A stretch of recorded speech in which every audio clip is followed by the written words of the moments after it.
Okay, so I think we can start. Hello, everyone. On behalf of the Green Art Incubator platform, I'm pleased to welcome you today to the International Conference Cultural Heritage and Climate Crisis from Conservation to Action, taking place within our Green Heritage Initiative project supported by the European Heritage Hub. I will briefly introduce you to the platform, the project itself, and our agenda for today. And then I will give this Zoom floor to my colleagues who will guide us through the further segments of the program. Green Art Incubator is a platform of experts and professionals in an interdisciplinary field that places the necessary dialogue between artistic practices and climate crisis at the center of its reflection, with the aim to create a climate-friendly cultural landscape. Through various projects and formats of action, we are working on educating and empowering cultural actors towards the green transformation processes by implementing environmentally sustainable work procedures and management philosophies. Our primary fields of action include performing arts, audiovisual, visual arts, and from recently we're working in the field of cultural heritage management and protection. Our platform was founded almost 5 years ago now by Jovana Karaolic and Ksenia Markovic-Božović from the Faculty of Dramatic Arts in Belgrade and Vladimir Đurđević from the Faculty of Physics of the University of Belgrade. And now our team has grown to include Marija Dragišić, who is an expert in the field of heritage protection, Milica Gavrilović, who is the coordinator of this project, and me as the project manager of the platform. The Green Heritage Initiative project was established in July last year with the aims to educate and empower organizations and institutions in the field of heritage management and protection on the subject of environmentally sustainable operations, to advocate for the development and implementation of adequate policies that would support this transition on the national level, and last but not least, to raise awareness among the general public on the importance of heritage protection in the context of climate change. And the main activities that we have conducted so far include research and mapping of current practices in the context of the green transformation, creation of a unique toolkit for heritage organizations on the subject of greening their operations. The toolkit is available on our web platform, but for now it's only in Serbian. After the toolkit, we realized the educational training for professionals in the field in December last year. After that, we moved to the creation of a Green Book of Recommendations for policymakers that will be presented here today within our last panel session. And this conference is our last activity within this project cycle. So we are very pleased to have you all here today, and we look forward to your feedback and impressions of what could be maybe the further steps for the future in this context. As you know, we have 3 sessions planned for today, after which we will have some time for an open dialogue and sharing impressions on the topics covered.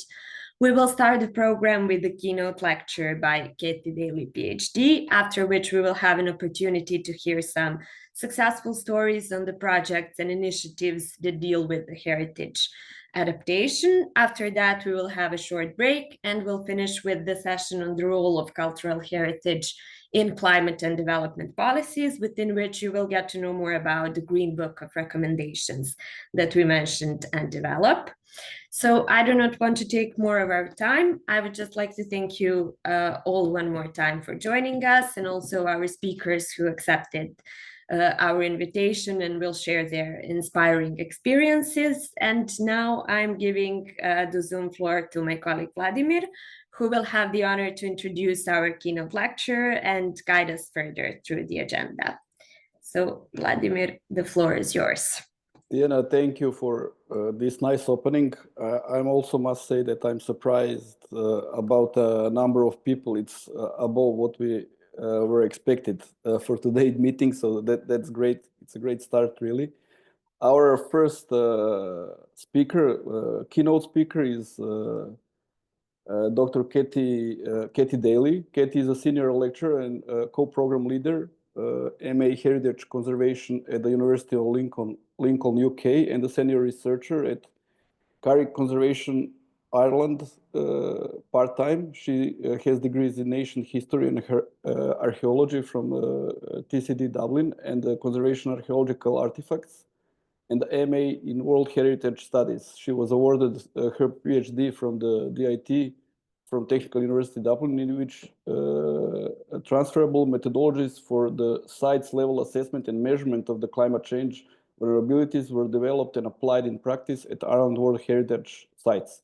She's a certified mediator.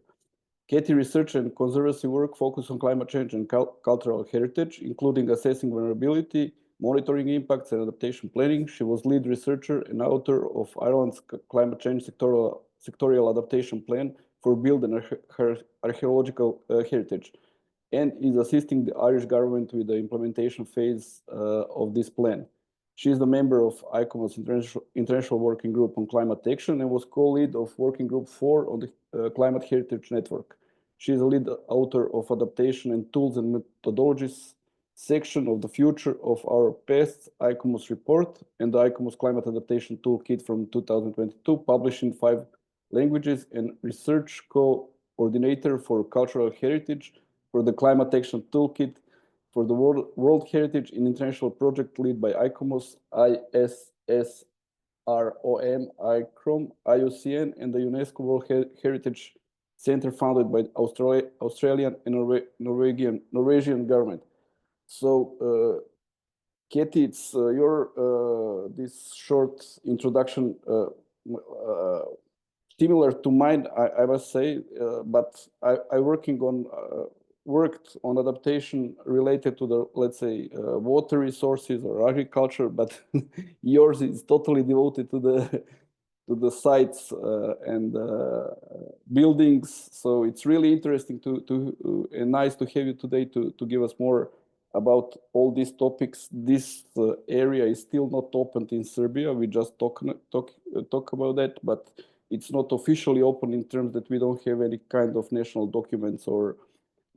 For example, we adopted National Adaptation Plan by the end of 2023, but we didn't tackle this in that plan. We didn't tackle this problem of adaptation to climate change on cultural heritage. So it will be really nice and interesting to see your presentation. Thank you one more time to be here today with us. So please, if you have to share your presentation, you're free to do it. After your presentation, we're going to have a short QA session. Great. The floor is yours. Yeah, thank you, Vladimir, for that. It didn't feel like a short introduction. Thank you very much. Yeah, and I think actually it's interesting what you said about adaptation, you know, in different spheres. There's a lot of similarity, I'm sure you'll see. Across sectors, and in fact working across sectors is one of the things that we must do, but it's also one of the challenges. So yes, good morning everybody. First of all, thank you so much to the organizers for inviting me to give this lecture. I'm very honored, and this has been some wonderful and very important work done as part of this project, so it's a delight to be here today to learn also about all the work that you've been doing. I chose this title, Conservation in a Climate of Change, because I was thinking about what does it mean to be a heritage conservator in a time of climate crisis. And so my presentation is quite general. I cover quite a lot, but hopefully in the question and answer session, we can also go into a bit more depth on some of the issues that are most interesting for you. So yeah, so I'm going to talk a little bit about climate change and heritage in general, go into a bit more detail on some of my work in Ireland, and then have some kind of reflections leading into the questions and answers. I'm not going to go into climate change science, but we are living now in a period of climate change. You can see the climate stripes for Serbia, similar pictures for countries all around the world. It's just a global problem. And even with the race to net zero, there's a certain amount of climate change that's inevitable now because of the level of greenhouse gases in the atmosphere. So we do also need to deal with adaptation as well as mitigation. So if we're living in a period of climate change, the question is then, you know, what do we as people who care about cultural heritage or professionals who work in cultural heritage, what does that mean for us? And most of the focus, certainly in the early days of looking at this topic, was in what are the impacts, trying to understand what it means for cultural heritage. And impacts are generally divided between the direct impacts and the indirect impacts. And the direct ones, I think of them as the tortoise and the hare. So you've got these catastrophic sudden onset events. They can happen quite quickly. They can be very destructive, but they tend to be quite localized, and they get a lot of attention, things like floods or landslides. But we mustn't forget about those cumulative slow onset effects. These are changes in processes such as salt weathering or biodeterioration, which respond to changes in the environment. And they are slow, they take place over a longer period of time, but they can be much more widespread, and so over time may also be quite destructive.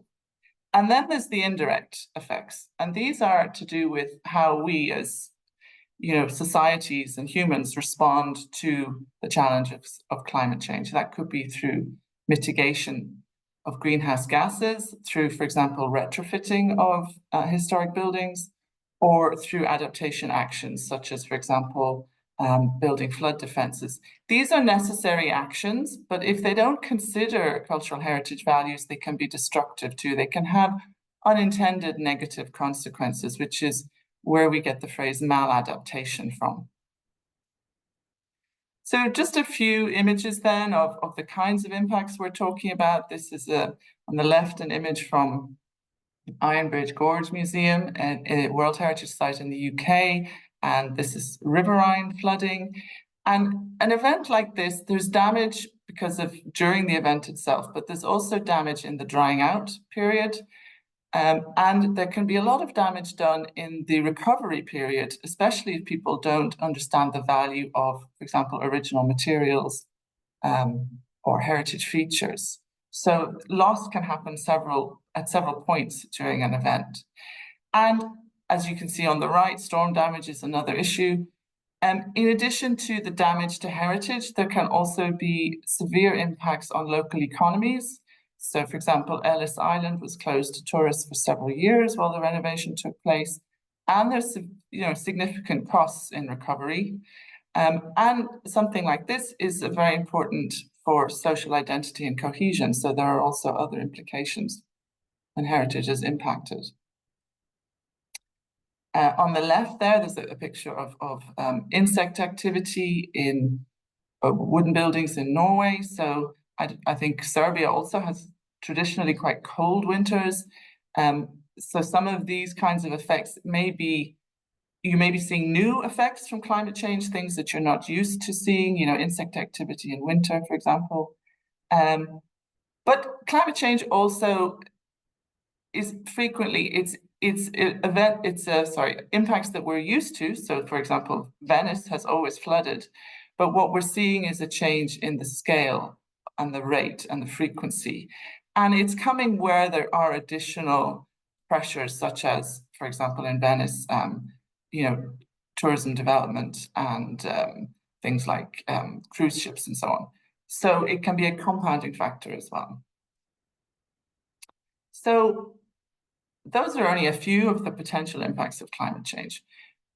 But the question really is, for us as people who care about heritage or people who work in heritage management, what can we do? How can we address climate change? And the answer is the same as for every other sector. It's through climate action. And all the countries who've signed up to the Paris Agreement committed themselves to climate action. And climate action is a term that encompasses both adaptation and mitigation. So the Paris Agreement aims to keep global temperature rise below 2 degrees through emissions reductions, and that is the mitigation of greenhouse gases. But as I mentioned earlier, we have to accept that there's already some degree of climate change that's inevitable. And so the Paris Agreement also established the global goal on adaptation, which is the process of adjustment to actual or expected climate and its effects in order to moderate or avoid harm, and also where they exist to exploit any beneficial opportunities. And there is a third part to climate action, which is climate justice, and understanding that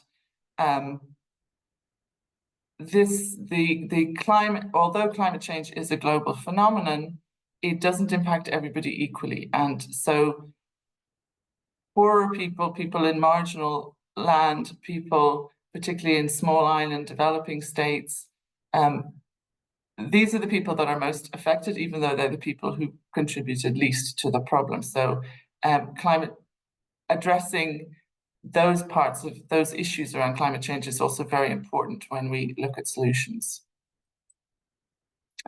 So moving from climate action to climate heritage, which is a phrase that's you'll find a lot in social media and so on. Climate heritage is really about climate action for heritage.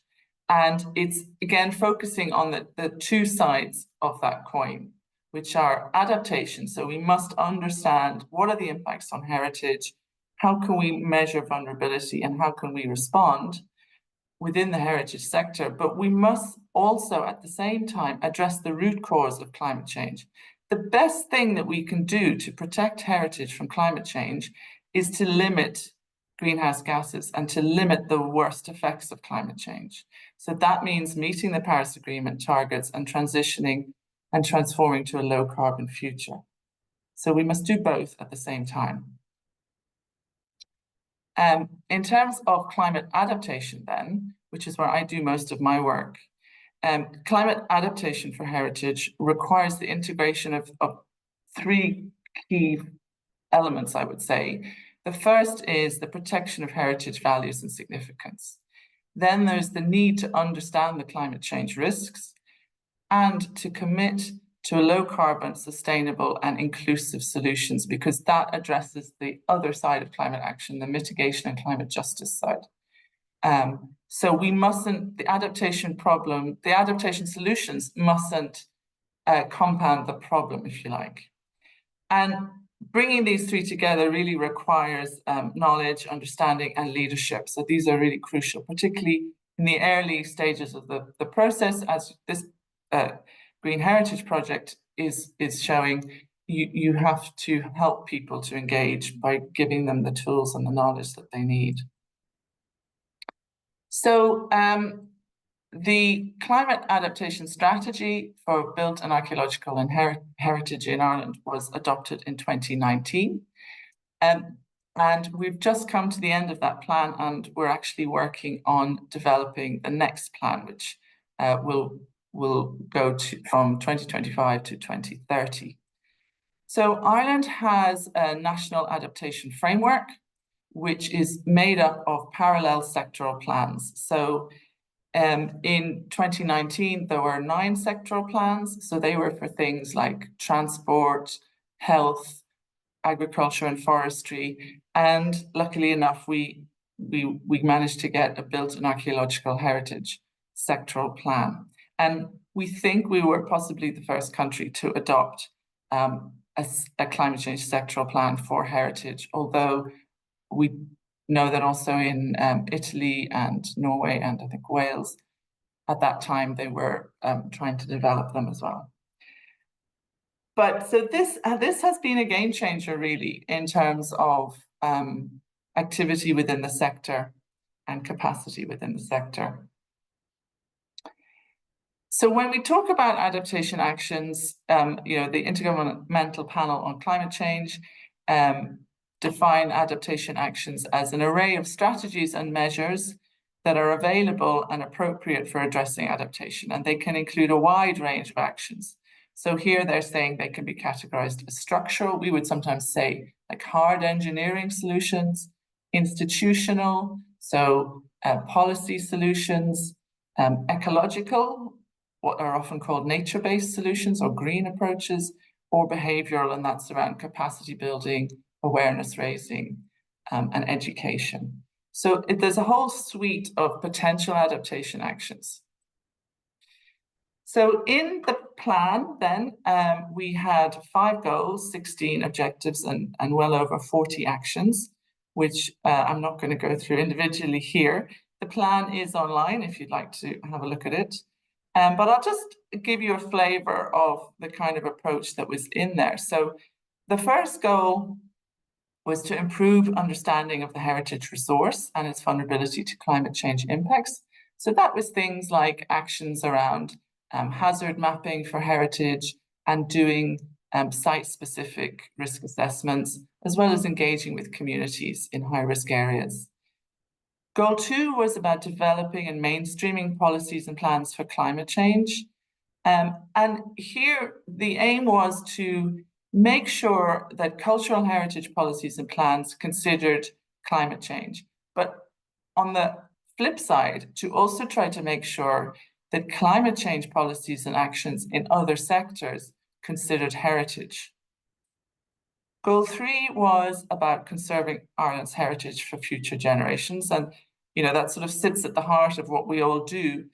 A lot of the most important things one can do is just good maintenance, and making heritage buildings more weather resistant will also help them to cope with future climate. But it was also looking at more sustainable ways, a bit like the Green Heritage Initiative work around making buildings more energy efficient in a heritage friendly way, and providing guidance for the sector on these issues. Goal 4 was about communication and transferring of knowledge. That is so important. We are in a climate emergency and we need people to upskill really quickly. So the sharing of knowledge, the preparation of guidance, and the spreading of that knowledge is vital. And then the last goal, it comes back to that definition of adaptation, the need for exploiting potential opportunities. You know, we're at the start of a climate crisis, but potentially as it advances, there may not be a lot of funding around for heritage. It's not necessarily a priority for many societies. So the question is, you know, how can heritage demonstrate its value so that it can ensure that it does secure support in the future? And so we were looking at, for example, cross-sectoral partnerships with other sectors like tourism or agriculture, but also thinking more broadly about how heritage can contribute to the transformation of society in a climate crisis, and how we can demonstrate that value. And I'll talk a little bit about that in a minute. So we ended up then with a national adaptation strategy, which was informed by scientific research and, very importantly, stakeholder input. And we had a lot of very engaged sectoral stakeholders that helped to create this plan and to implement it.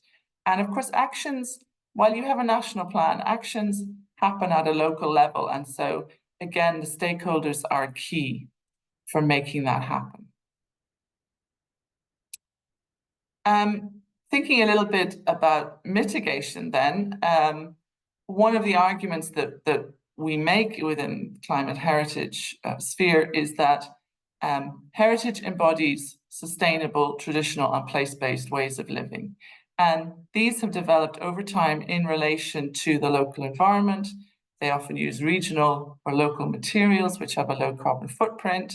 And so therefore it's seen as part of a circular economy. And so that argument is very important to make. The image in the picture is, there's some houses in Wexford, which is where I live in Ireland. It's a coastal town.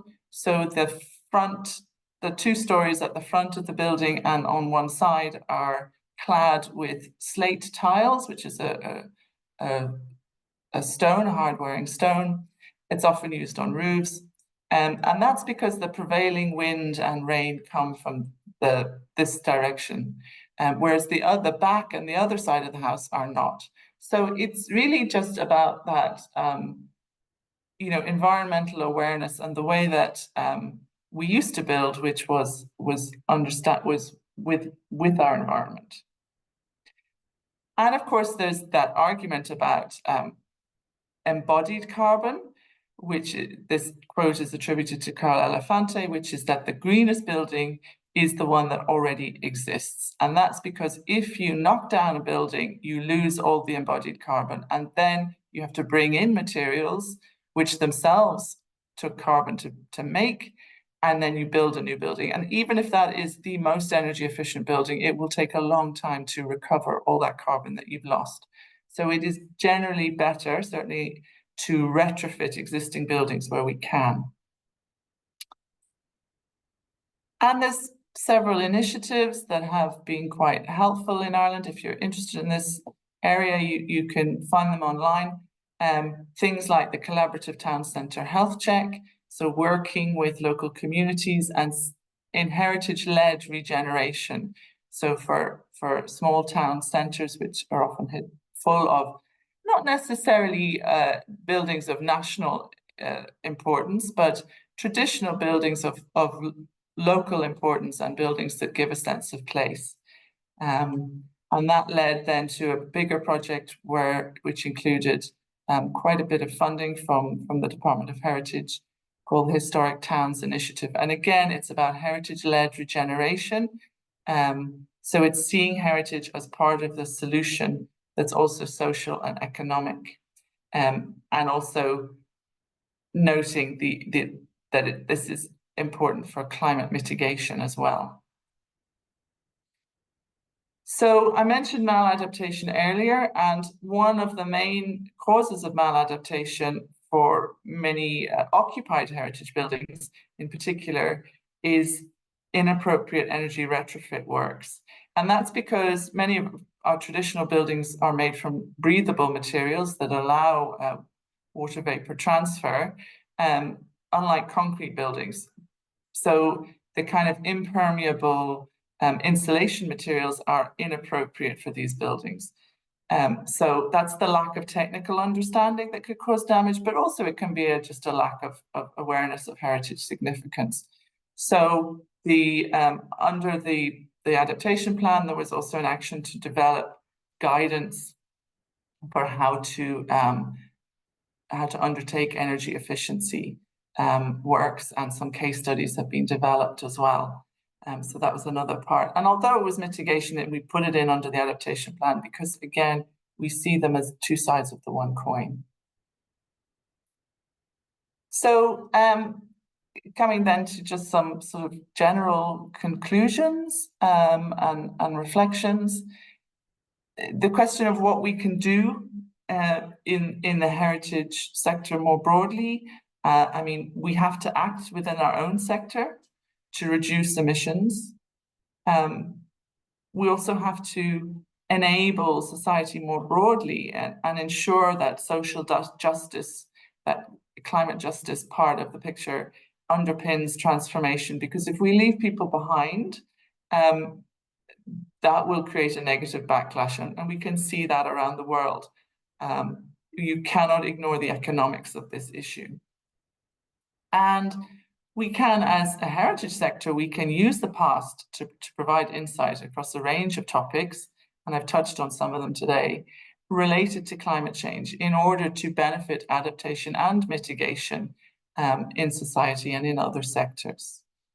And I think one thing that we really have in the heritage sector, particularly, for example, in museums, is we're trusted actors, and we can use the Marcy Rockman in the National Park Service. She coined the phrase, or when she was there, she's not there anymore, every place has a climate story.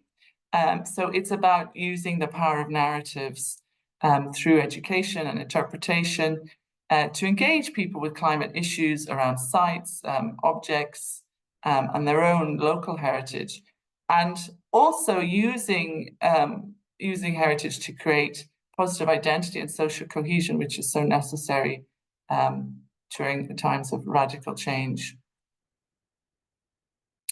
So I really like this example, so I'm just going to tell you about this one because I think it represents some of what I was saying before. So this is a small church in a village in Devon in England, and This church had some 18th century bells which needed to be restored. And so they got a £10,000 grant from the Environment Agency. So the Environment Agency would not be a sort of a heritage funding body normally. But the reason that the Environment Agency funded the restoration of these bells is because they will ring out a flood warning if the village is threatened by flood and the electronic warning system fails.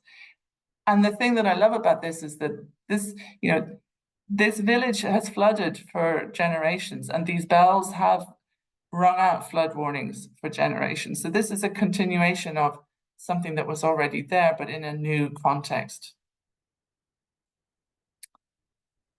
And I suppose the general challenge with climate change is that it does require change. It requires change from all of us. And we say in heritage conservation that we are in the business of managing change. But what happens when that change is so rapid and so far-reaching and so extreme that it overtakes us? And I think we need to reflect also on our own ability to change as a profession, to change the way that we do things too. We need to be, I think, more flexible in how we do things in the future. And of course, nobody really wants to change. And so that I think is probably the key problem that we're all facing. But I was reading there's a book, I put the reference there, Museums and the Climate Crisis, and I was reading this chapter by Caitlin Southwick on collections management and conservation. And my initial reaction, was to disagree with her about professionalization, because I think, the professionalization of heritage conservation has been so important for all the advances that we've made, things like the World Heritage Convention, and all the good things that have come out of that for valuing and understanding and conserving our heritage. But I think we also do need to reflect on whether that can sometimes be a barrier, or how we can be professionals without being gatekeepers for heritage. Because the truth is that as the climate crisis develops, we will need to partner a lot more with local communities and other actors in order to address it, because it will potentially, just be too much for the heritage profession alone. So I'd like to think that we see ourselves more as facilitators rather than gatekeepers in the future, and that we are open and prepared to question some of those professional practices. Although, I teach conservation, so I'm not an advocate for throwing the baby out with the bathwater, as they say. But anyway, maybe that's a discussion we could think about. And one of the things that we can do towards this is just to get better at integrating diverse knowledge and approaches. And that is actually provided for in the Paris Agreement. So the Paris Agreement, Article 7 on adaptation, states that adaptation action should be based on and guided by the best available science, but also, where appropriate, traditional knowledge and the knowledge of Indigenous peoples and local knowledge systems. So I think that gives us a point that we really need to work on and leverage. And I was recently involved with a project working with historic coastal graveyards in County Kerry. So this is a picture of one of the graveyards here, Abbey Island, as you can see, a very, very beautiful place. And a place that people really care about, because not only is it very beautiful, but for many people, their relatives and ancestors are buried there. So we did a survey with the local community, asking them their concerns about climate change and its impacts. And I just want to read you this one quote that we got. Thank you for your interest in these graveyards. I have many treasured family members buried on Abbey Island. I understand that in time it may disappear to the sea, but even a memorial with their names on the mainland would be amazing. And I suppose what this brought home to me is that, you know, the loss of heritage due to climate change is not an academic issue.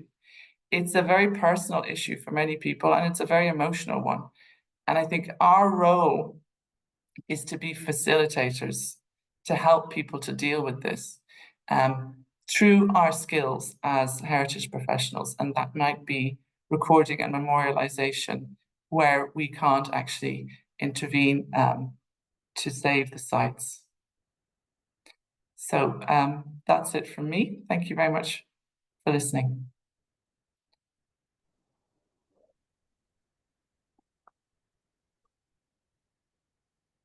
Thank you, Katie. Really nice presentation. As I said on the beginning, I recognize many similar topics to adaptation in other sectors, which is really, I don't know how to say, it's nice to say, to see, because I'm a little bit bored with agriculture and water resources. So it's interesting to see that the similar things can be done in this area. Okay, maybe we already have a question in the chat, but of course, anyone, if you have any question, please raise your hand or put your question in the chat. We have about 15 minutes for Q&A session. Anna, would you like to put your question online, or just to read the question here from the chat? I will read the question. Do you see it, Katie? Maybe you can check it in the chat. I can see the question, yes. So I was asking about monitoring and reporting processes within the adaptation plan and lessons learned, case studies. So yes, within the plan, so when we developed the plan, we also, and all the actions, we also had to develop an implementation plan, which included expected outputs, milestones, you know, the usual things that you would have. So, and there has been a monitoring exercise every year. The sort of progress against actions was measured, and it was done by the climate. So there's what's called a Climate Advisory Council in Ireland. So all the different sectoral plans have to report on their progress to this council, and then they're actually given sort of a traffic light grading system, from red for you're really terrible to green for, you know, you're great. So our plan did quite well, did particularly well around engaging stakeholders and those kinds of actions. Some of the, you know, bigger interventions, we made progress but didn't maybe complete. But yes, so we did incorporate monitoring of the actions and reporting. And in terms of lessons learned, internally we have captured those, but those wouldn't be publicly available. But we will be developing, there are some case studies in the old plan, and we will be developing new case studies for the next plan, and those will reflect more on any adaptation actions that were taken and how successful they were, and so on. So yes and yes, but it's not all publicly available at the moment. But certainly you can, if you look at the old plan, you'll see some of the information you're looking for. Okay. Is there any other question? Actually, I have 2 or 3, but I see Lola has her hand up. Lola, hands up. Okay. I tried to find this hand rise, but I can't find it. Okay, Lola, first of all, Yeah. nice to see you again. Nice to see you. You and Katie. Yes, hi Lola. Okay. Time, yeah. Okay, great. Lola Please. helped me when I was doing my research on Skellig Michael. Yeah, I remember this. That's why, so I have actually 2 questions. First, do you remember Climate for Culture and so on? Yeah. I'm from climate science, and so my question: do you use the climate information in your work when you talk to the stakeholder or you're in the adaptation plan? You know the climate is changes, and the people get information from the news, but can they get the real information what really will happen in their places? It's the first question. Maybe the second one is also connected. Again, from climate per culture, do you also investigate loss and damages for to show people I mean, of course, in the money, I mean, in euros, so what will happen if we lost, if we lose cultural heritage? Yeah. Yes. So yes, we do use climate change projections, and we also use where they're available hazard mapping that have been done by, for example, for flood risk. But yes, we do. We work closely with Met Éireann in Ireland, who produce climate data for us, and I guess because I mean Ireland's quite a small country, so people know each other, and it's easy to get that data, and it's part of the role for Met Éireann to provide that to the national adaptation plans. But quite a lot is available online freely anyway for anybody. But I suppose we don't, also when it comes to stakeholders, we do keep it quite general still as well. Just the kind of highlight issues, you know. In terms of, and storms is one thing that we don't have good data for. So I don't know if Max Planck are better at that, but that's problematic for us. In terms of loss and damage, so not in the kind of IPCC way, you know, the capital loss and capital L loss and damage, is we generally look at impacts to heritage values. However, we are, there is a research project which has been proposed with Fáilte Ireland, which is the tourism body in Ireland, to do that, to look at like how much it would cost to do climate change adaptation at sites versus the tourism revenue potential. So trying to put some kind of financial value on heritage sites, but obviously, you know, heritage has a lot of non-financial values as well, which is where loss and damage becomes very hard to quantify. Yeah, that's why I like your last slide with the graveyard. It really so shows how valuable. So you can't measure it with a euro, how valuable it is. Yeah, thank you very much, Kate, and nice to see you. Nice to see you.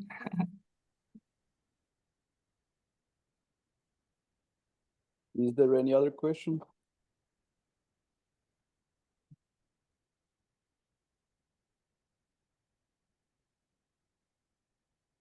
Oh, okay. I will have to. Okay, the first one, my question is for this national adaptation plan. It was the plan was initiated by your community as a cultural heritage professionals, and then you raise that question in the governmental institution, or the government understands that this topic is important, and that then the government initiated, let's say, gathering of the community and starting to work on this national plan. That's the first question.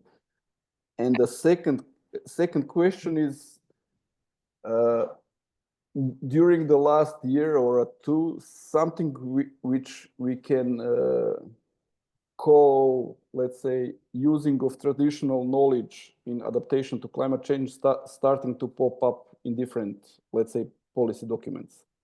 So, and this traditional knowledge is also some kind of cultural heritage. So is that area, let's say, is open in your country or not? So how we can use this kind of old traditional, in some countries, indigenous people knowledge to adapt to climate change? Because you mentioned this effect about that house, that on one side is one kind of roof and on another side, and it's done in that way because of the weather.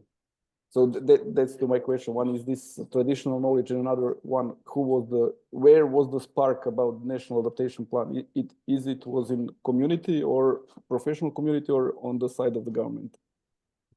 Yeah, so for the first question, there was a kind of an awareness from 2009 in Ireland. Awareness started growing of climate change impacts on cultural heritage. So that there was the first report was written in 2009 by the Heritage Council, and there was some government interest in it. But it was in 2016 when the Climate Act came in, and that required the creation of a national adaptation framework. And it actually came from within the Department of Heritage at the time. So basically, I think the call went out to all the departments, you know, we need sectoral adaptation plans, you know, who wants to write a sectoral adaptation plan almost. So I think there were, you know, Heritage put up their hand really, and they said, yeah, this is important for us. We want to write a sectoral adaptation plan. So that's how it started. So what we were lucky with was individuals within the Department of Heritage who saw this as an issue and who put themselves forward to do it when the question was asked. And there were other sectors who were kind of dragged, you know, to write their adaptation plans. But Heritage saw it as a positive thing, and it has been a positive thing for the sector. So the second question then on traditional knowledge is a harder one. It depends where you are in the world, what you're talking about, and obviously Indigenous peoples and traditional knowledge and local communities, they're all slightly different things. In Ireland, I think the focus has been on trying to reignite traditional skills.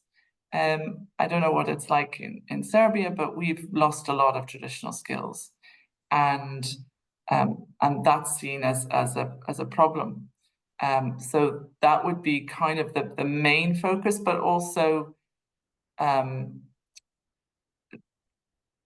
sort of trying to work with local communities as well, to link heritage with regeneration would also come into that. But it's not easy, and I think that the thing is that the IPCC calls for the use of that knowledge, but it's still very much focused on scientific papers, and so it's a challenge. It really is a challenge how you integrate that different kind of knowledge into what you do. But I think through a lot of stakeholder engagement and work with communities, that kind of happens naturally to some extent, but it's difficult to measure as well. Okay, great, thank you. If you would like to check, there is one more question in chat from Vasilika from Bulgaria. Yes, hi. How does the plan tackle industrial heritage from 19th and 20th century? Well, the actions under the plan are quite general, so they're not specific to particular periods of heritage. So they talk about things like you know, looking at ways of conserving heritage buildings, making them more weather resistant, doing it in an environmentally sustainable manner. So that could apply to a building from any period. In terms of repurposing industrial heritage, yes, that does happen. I would say that Ireland, probably like many places, doesn't perhaps put the same emphasis on industrial heritage as on earlier periods, maybe, but I think that is changing.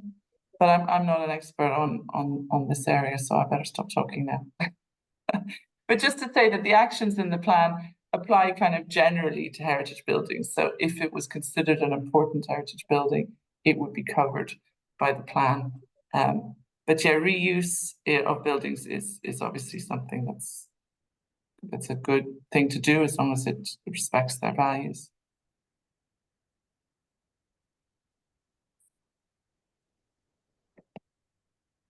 Okay, I'm not sure if there is any other question. Maybe if there is not, we are there's one from Ida. Oh, there is one from Ida. Okay, sorry, it just came up. Okay, please. Yes, Ida, they have, the Irish Museums Association are one of our stakeholders, and they've been doing quite a lot actually in terms of carbon literacy training for Irish museums, and the National Museum actually won a Environmental Sustainability Award, a national one, not one for heritage, one for the work that they've done in reducing their energy usage through the use of smart technologies. That's really interesting, actually, what the work they've done there. So yeah, they are quite active. And if you'd like to contact somebody, let me know, and I can put you in touch to get more information. Okay, Ksenia, please. Hi everyone. Katie, thank you really for this super great presentation. I have a question from a completely different perspective than the previous ones. I'm wondering about your experiences about integrating this topic into educational process. What is your experience? What are your advices? And what do you think about all this? Yeah, I have started to do that. So I do talk about, so I suppose I teach conservation of objects in Lincoln. And so in the practical class that I teach, I talk a lot about sustainability, and students have to include that in their proposal, how they're going to address that. And then I also do, within a preventive conservation module that we have, I do a session on climate change, sort of a bit similar to what I did today, but obviously less policy focused, and talking about, you know, their role as conservators and how climate change should be considered. But that's it. So they're small, they're kind of mainstreamed within existing modules. Sorry, Katie. Do you have experiences in introducing new modules or new courses that are dedicated to this topic concretely? No, what I have done is like CPD kind of work with people, where we've done like a climate risk assessment training. So like a day where we focus on that, but they are professionals who want to engage with the topic. I would like to do more with undergraduates, but our course is kind of packed with core modules that they have to follow. I would say that what happens is, when I introduce the topic at second year in practical, and then in third year with the longer lecture specifically on climate change issues, some people are very engaged and some people are not. And then some of them choose to actually, I've had a few students who choose to do a research project.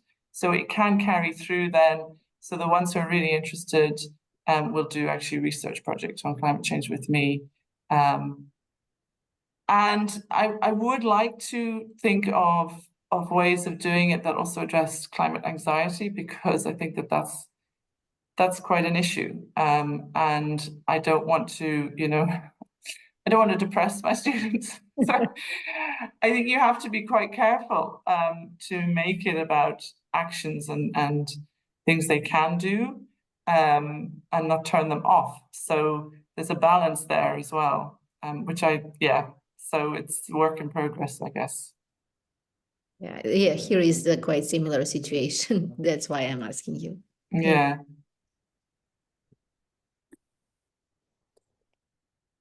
Okay, I think that we are really now can end this this part of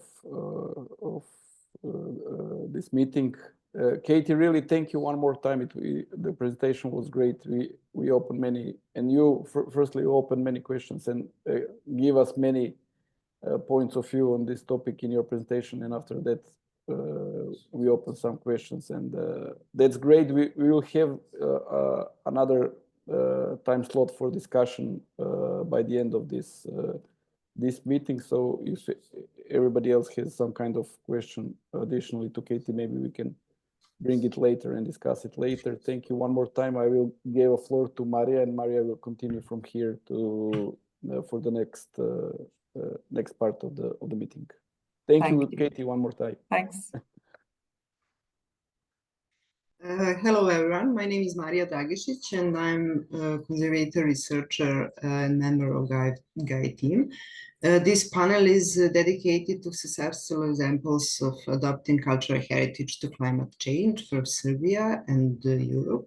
The idea is to get familiar with some good ways of how institutions or organizations are developing strategies for the preservation and the revitalization of cultural heritage in the context of climate change. It is my great pleasure that we will host 4 speakers in this session. So I would like to welcome Lola Kotova, Kristina Pavlak, Dobrivoje Lale-Erić, and Đorđe Krivokapić.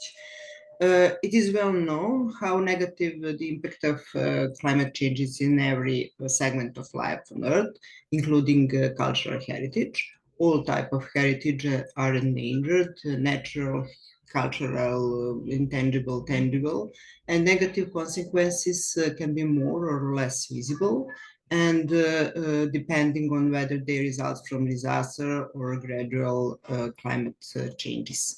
Aware of seriousness of the situations, institutions, organizations, and individuals gathered around heritage worldwide have taken various steps to defend it from the climate changes. Some activities focus on preserving the physical structures of historical building, while the other involve projects that address the revitalization of endangered heritage through art and science. Some strategic projects view the preservation of natural and cultural heritage of entire city as crucial for its sustainable future, while the other creative projects engage the local community to interpret and present their heritage. The good news is, despite a difficult situation, there are many inspiring initiatives and examples of good practice that show how through innovative and approaches and collaboration among experts, communities, and governments, we can respond to these challenges. It is also important that participants in these activities are willing to share their experience and inspire others to engage in similar activities in their communities, just like the participants in this panel. Our first speaker is Dr. Lola Kotova. Lola Kotova is researcher at Climate Service Center, Germany, in Hamburg. Lola's specializations are climate modeling and risk assessment for cultural heritage. She had led key UA projects focused on enhancing resilience and sustainable reconstructions of heritage based on realistic risk assessments. From 2020 to 2023, Lola participated in the CARES project, protecting cultural heritage from the extreme climate events and increasing resilience. And she will talk us about this project and the result of this project. Lola, the floor is yours.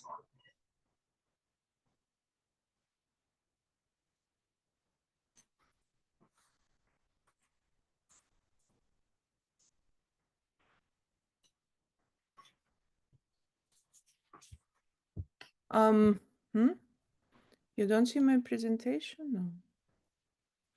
Did I try to?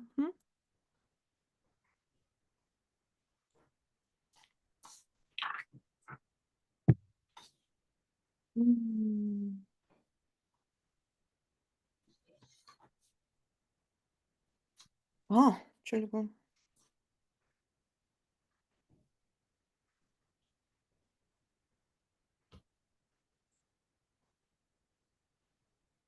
And just one thing while we are waiting for Lola's presentations, we have discussions at the end of presentation of all presenters, except for in Lola's case, which will have the opportunity to discuss immediately after the presentation.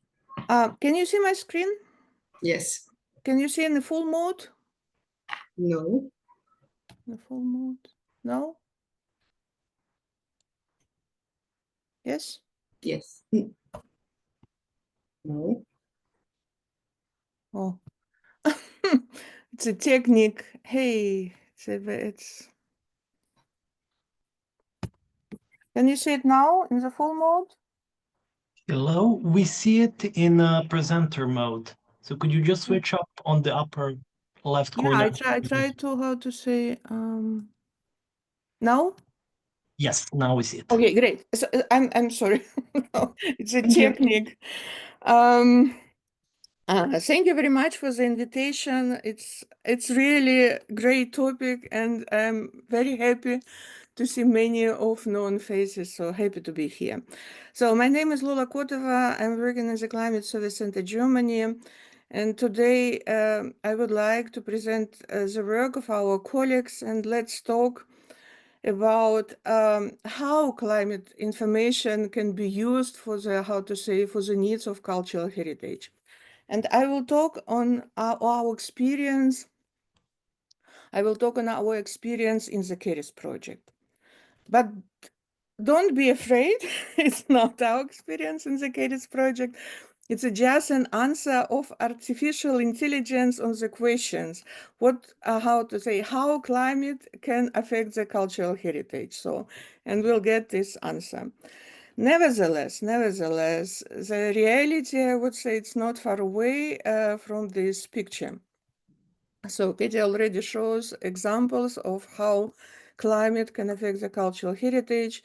And here is just a short overview, a summary of the work which has been done at the European Union, where the experts of all member states come together and identify the threats to cultural heritage from climate change. And you see, it's already observed the severe precipitation can affect the climate change, heat waves, droughts, strong winds and storms. And it's also important, how to say, it's also visible that it's not only immovable cultural heritage are affected, but also all types of cultural heritage are affected, like the cultural landscapes, underwater cultural heritage, and even the movable cultural heritage. So even the collections inside the museum.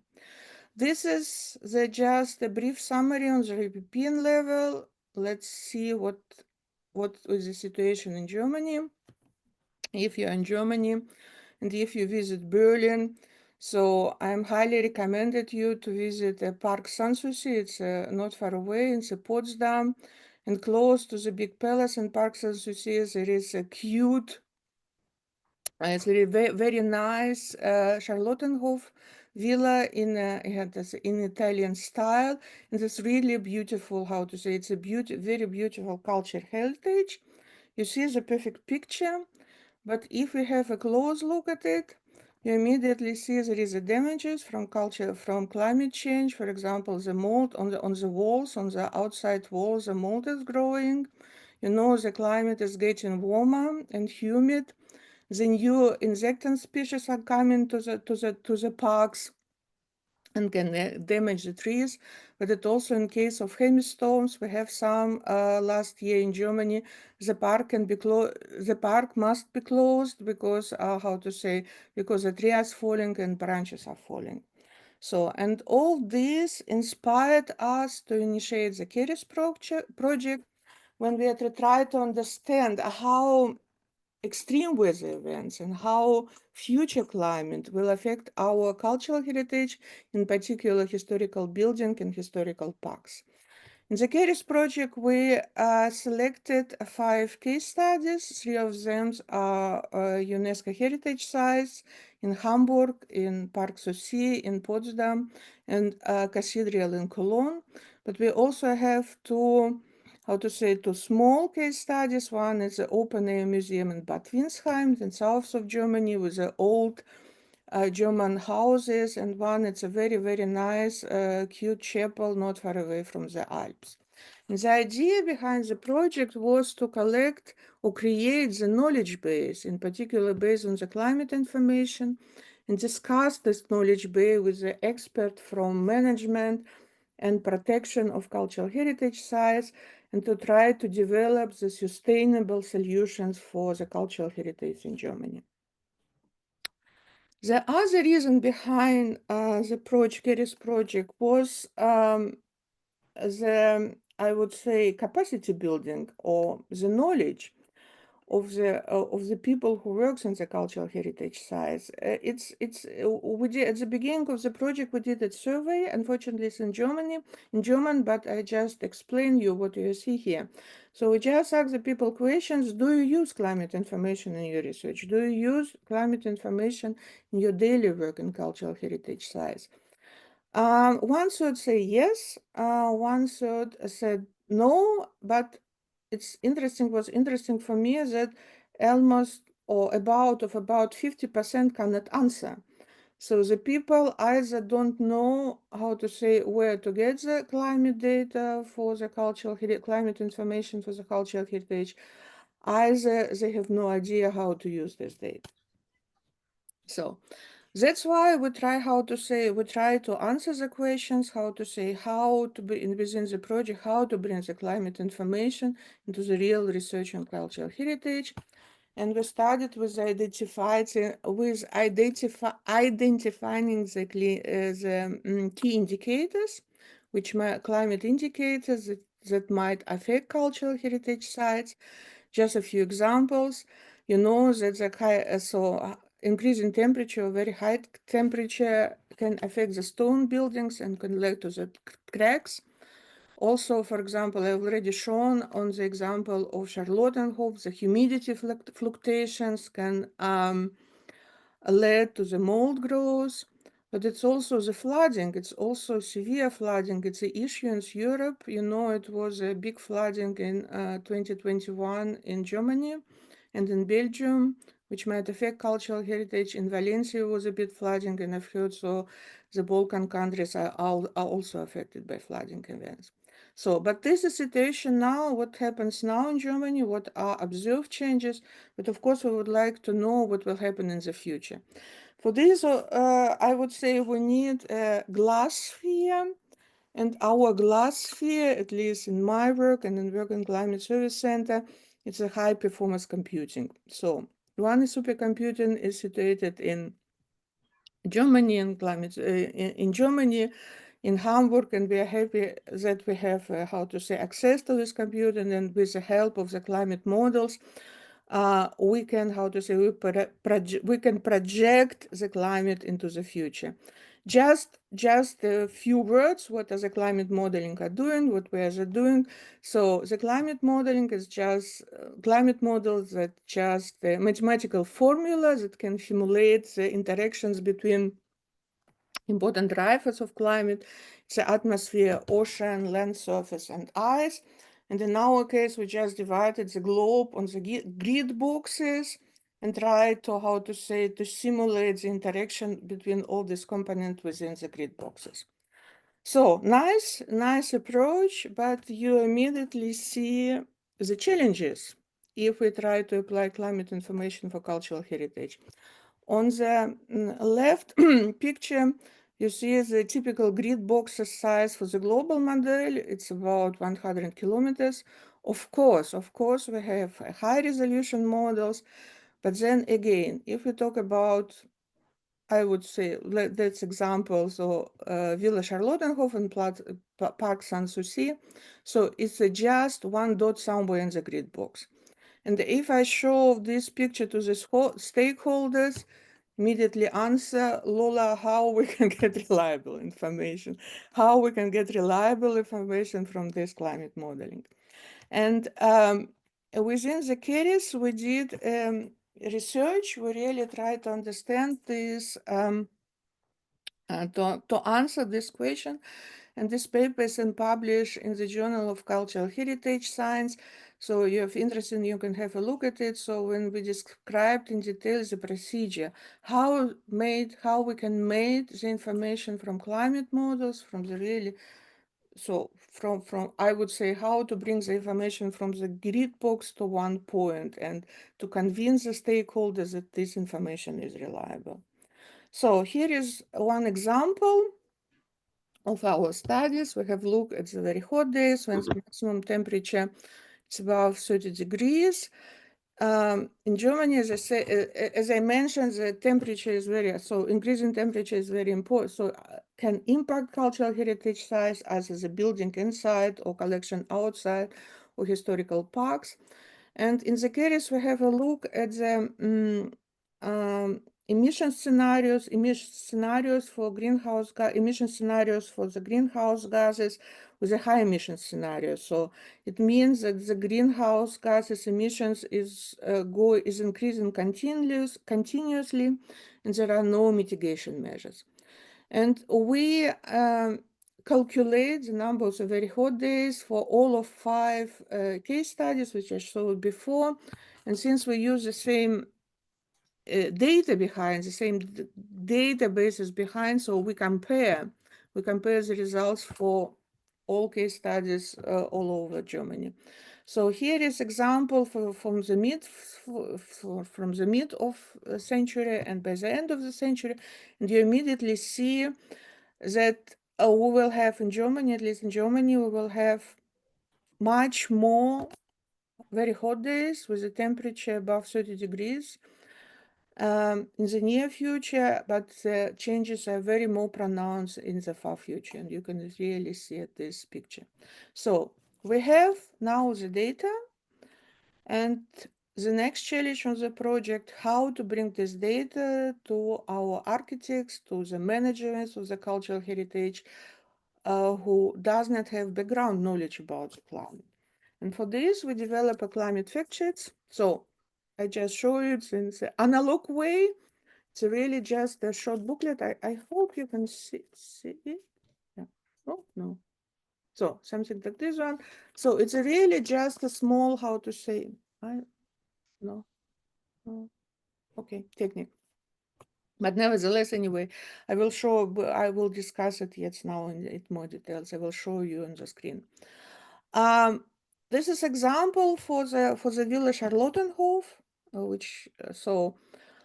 first of all, we try to understand what are the key climate indicators which might affect these cultural heritage sites. In Villa Charlottenhof, it's a severe precipitation because the water can come inside the building.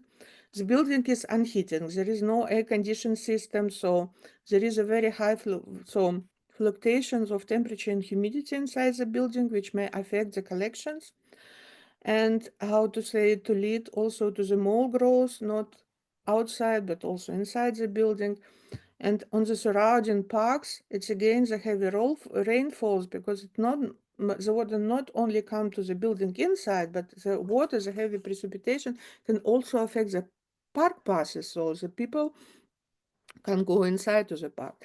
But also, as I also showed the examples, heavy storms, so strong wind can damage the trees, and the people also can't go inside to the park. And what we did, we just put these impacts of climate to cultural heritage together with the climate indicator. We really, extract from our climate database, we really extract some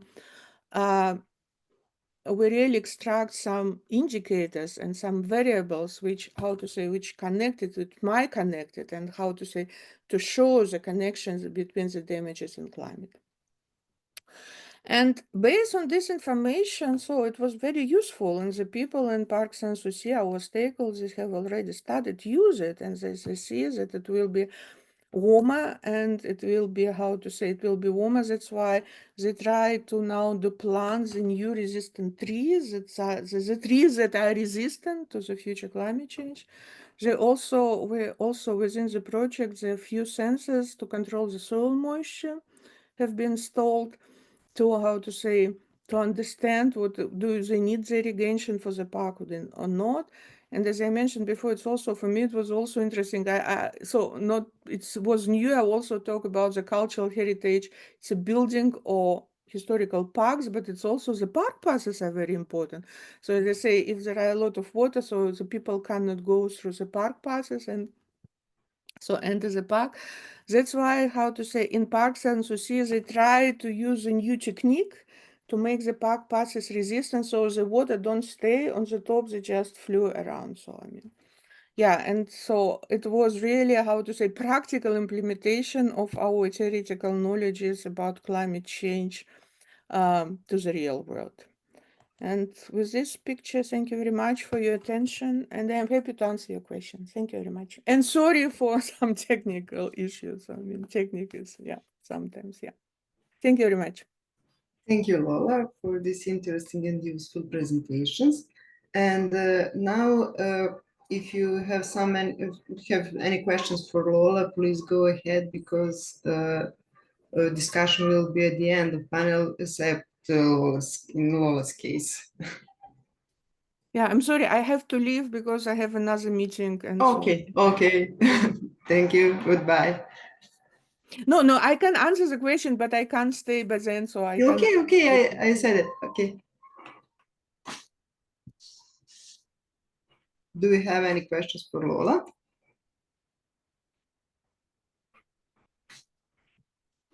Katie, Yeah, okay. please. Yeah, hi.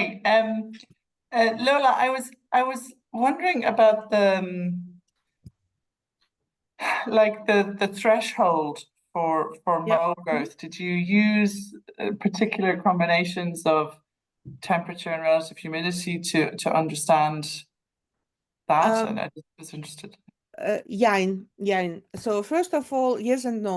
First of all, we talk to the stakeholders for each 5 case studies and try to understand what do they, how to say, what are the damages, and they know the damages, and they say, okay, these damages come from the high temperature, these damages come from the wind. So we have already, we have already numbers of thresholds, indicators, I would say, indicators. And then in one case in Park Sanssouci, because it's a park, it's not a building. So we put together, we also try not to develop, but we adapt the existing indicators. It was together high temperature and the droughts. And we create a map for the parks and for entire Germany, that the people have an idea what will happen if, for example, drought come together with the high temperatures, in case of Park Sanssouci. But it's also, so for my experience, we still have a problem. I would say the people understand the quantity of the data. They see, for example, the temperature is rising, or it will be more precipitation, but sometimes they have a problem to understand the numbers, because we can't give the numbers. For example, it will be 20 more days with a high temperature, or 100 more days with a severe precipitation. And we give them not one number, we give them a range, because the models have an uncertainties, and we give them a range. We say, so we can't predict the future, we can't say the range, it will be between and between. And sometimes it's very difficult that the people understand it. We still need to research, and we still need to understand how to bring the real numbers into these adaptation strategies. Yeah. Yeah, I think I'm curious about humidity, because I think humidity is left out of a lot of modeling, but actually in terms of deterioration mechanisms like salt weathering or the growth of moles and things is really important. So that I was just wondering also if you'd managed to integrate that, or how you'd done it.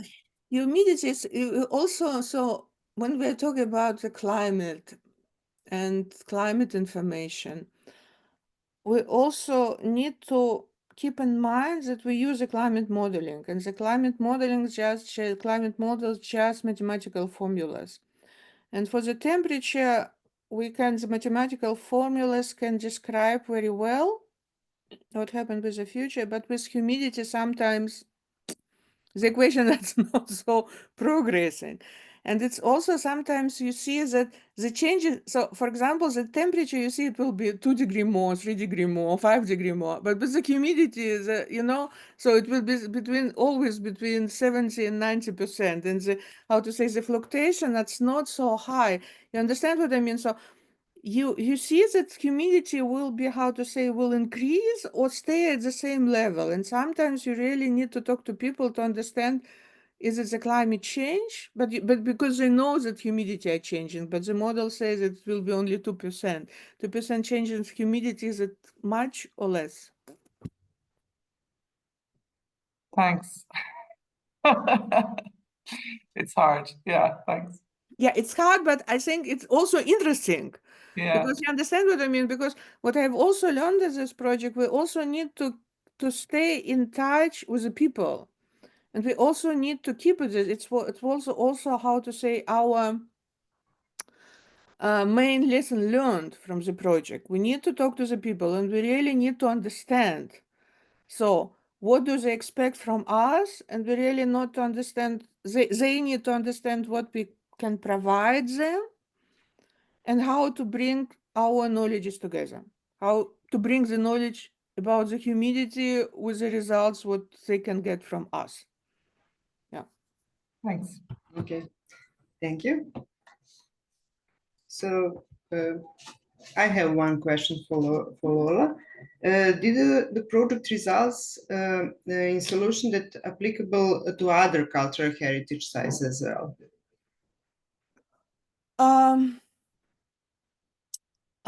Yes. I mean, each cultural heritage, as I say, the park. So the climate indicators might differ between the cultural heritage sites, but the how to say the strategy or the methods that we develop within the project might how to say is the same. So we have developed a methodology, and this methodology can be easily adapted for different cultural heritage sites.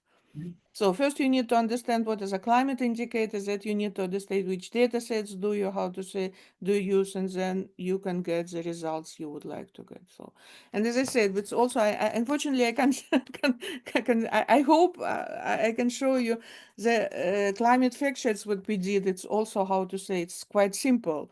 You can easily transfer this, this idea to your cultural heritage site, yeah. Okay, thank you, Lola.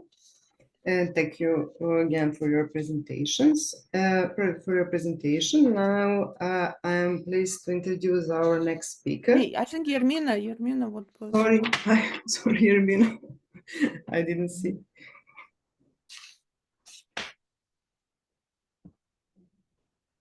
You're muted. Yes, you're mute.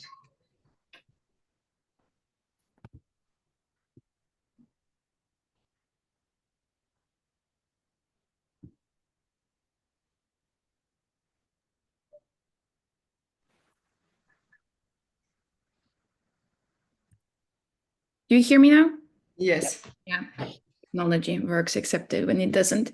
So I had the pleasure to work with Lola on one great project proposal. I learned a lot on some aspects. So I just wanted to ask Lola to give a bit of a introduction to something that I will also refer later. It's the distinction between the climate scenarios that we currently have or the ones that we would be using in the future. So the one of FCP 8.5 and the newly available shared socioeconomic pathway in terms of the data that they actually embed when we are actually talking about this one value that we have. What is the difference and actually how they are relevant for cultural heritage? Because we know that the new data we actually still do not have available for the entire Europe or even broader.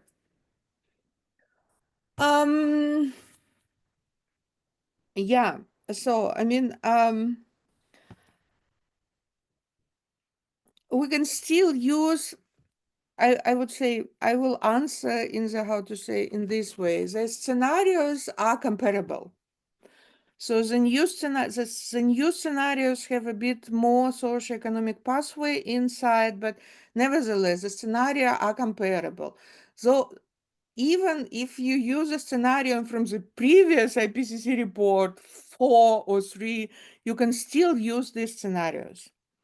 So because it's it's a projection of greenhouse gases, so you can see the trends. The next important question is solid database. So solid database that our stakeholders, I would say, that we convince our stakeholders that they get reliable information. And for the RCP 8.5, we have this solid database. And Vladimir maybe also say yes or agree with me. We have a very, we have a big database from the, you see, say hands up. So we have a solid database and we can still use it. But it's a moment where, we downscaled, and Vladimir also knows it, and he's most probably involved in this activity, we downscaled the new IPCC scenarios and made, made again the solid ground database for this climate data for all sectors, not only the cultural heritage. But it takes time. So you see, even in my presentation, there are technical problems, and with the big supercomputers, there are more technical problems that we need to overcome. But I am ensure you, and Vladimir also says that Eurocordix data that we have, it's the best existing database, even based on the old, not old, but a bit, RCP scenarios, but they're still valid. They're really still valid. So, I mean, yeah. Okay. Thank you, Lola, for presentation and once again for participation in this conference. And now I'm pleased to introduce our next speaker. It's Zobrila Lale Eric, who comes from Center for the Promotion of Science in Belgrade, where he is in the position of head of the Department of International Cooperation. Lale coordinates project linked science, heritage, and sustainability with the experts in UA funded initiatives on education, AI, and cultural preservation. Lale will present the international project FASIC, which started in 2023 and gathers partners from Croatia, Slovenia, and Serbia. Using IT and novel technologies tools, the projects aim to provide new approaches to promoting the value of cultural, significant, scientific, and industrial heritage of region, shared in the context of global, sustainable European future. Lale, tell us more about this project, please. Hello to everyone. Thanks, Maria, for the introduction. It's really great to see so many familiar faces and also some unknown people. So I'm really pleased for being able to present our project by now. Let me start sharing my screen. I hope you can see my presentation info. Yeah. Yes. So yeah, I invented this a long, profound title for my presentation, but in practice, I want to introduce you to our current ongoing project called FASIC, which stands for Future Art and Science Industrial Heritage, which is a relatively small collaboration co-funded by the Creative Europe program, and which involves partners from only 3 countries, like you already said. So why we initiated the whole collaboration and why we've been focusing ourselves towards industrial heritage? Well, we are obviously living in a time of multiple crises, and we are facing serious issues and consequences of transitions, of our deeds, of our aims, of overwhelming progress of our society. And then we are looking on mostly abandoned sites of industrial heritage. Actually, there was one question before about this very, very specific type or kind of heritage, and I hope I'll be able to address some of these concerns or comments. So these usually monumental abandoned buildings are truly exceptional resemblance of our past, of the process of modernization of particular societies, but also, let's say, global community, as outcomes of the process of scientific knowledge, scientific discoveries, mostly 19th century, and technological advancement and invention of new tools, of new processes, of new means how to improve living conditions. And these objects, these industrial sites are spread all over the world. And although some of them are well known and familiar, for instance, this photo on the left side represents Battersea Power Plant, which is one of the most famous industrial sites. And many of these buildings were transformed into museums, into cultural centers, into community buildings, into business compounds as well. However, majority of them are either left alone, left in negligence, and mostly left to be demolished, to be moved from the ground, and to allow for new constructions and some new projects to be built on their sites. And that's the case in our region as well. However, speaking about this type of heritage, we also want and have to avoid one quite often generalization, which is a romantic notion, which we bear in mind speaking about much better past compared to the current reality.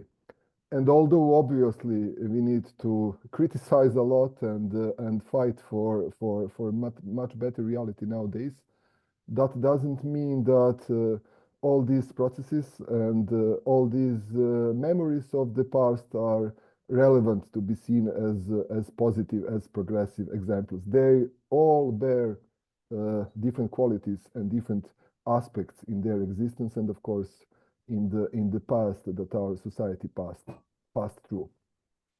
So we've been starting with these objects in our project, and we brought together a quite diverse group of partners from 3 cities in our 3 countries. These are Trbovlje, a small but very well positive industrial city in the central Slovenia.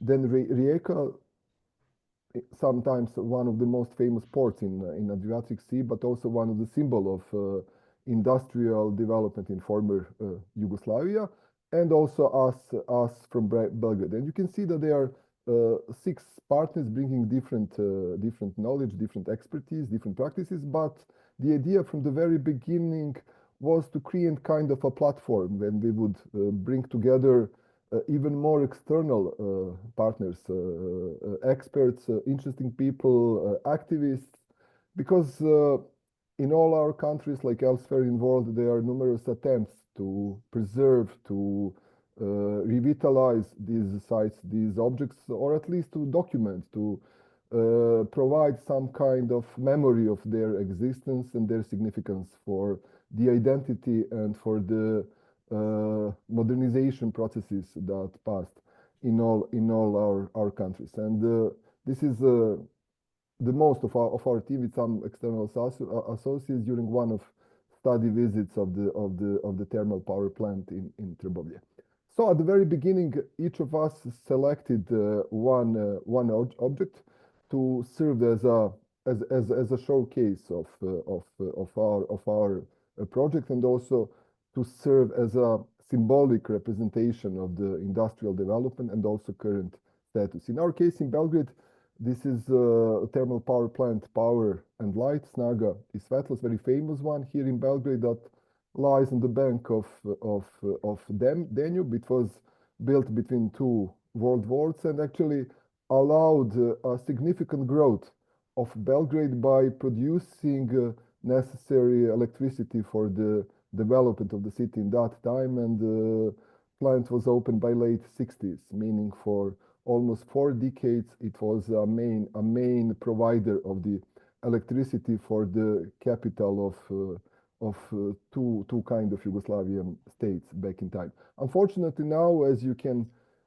see these compared historical and current photographs, it stays and waits for some more positive future to come. It is not demolished, however, it is seriously affected by, let's say, regular climate conditions of being alone and mostly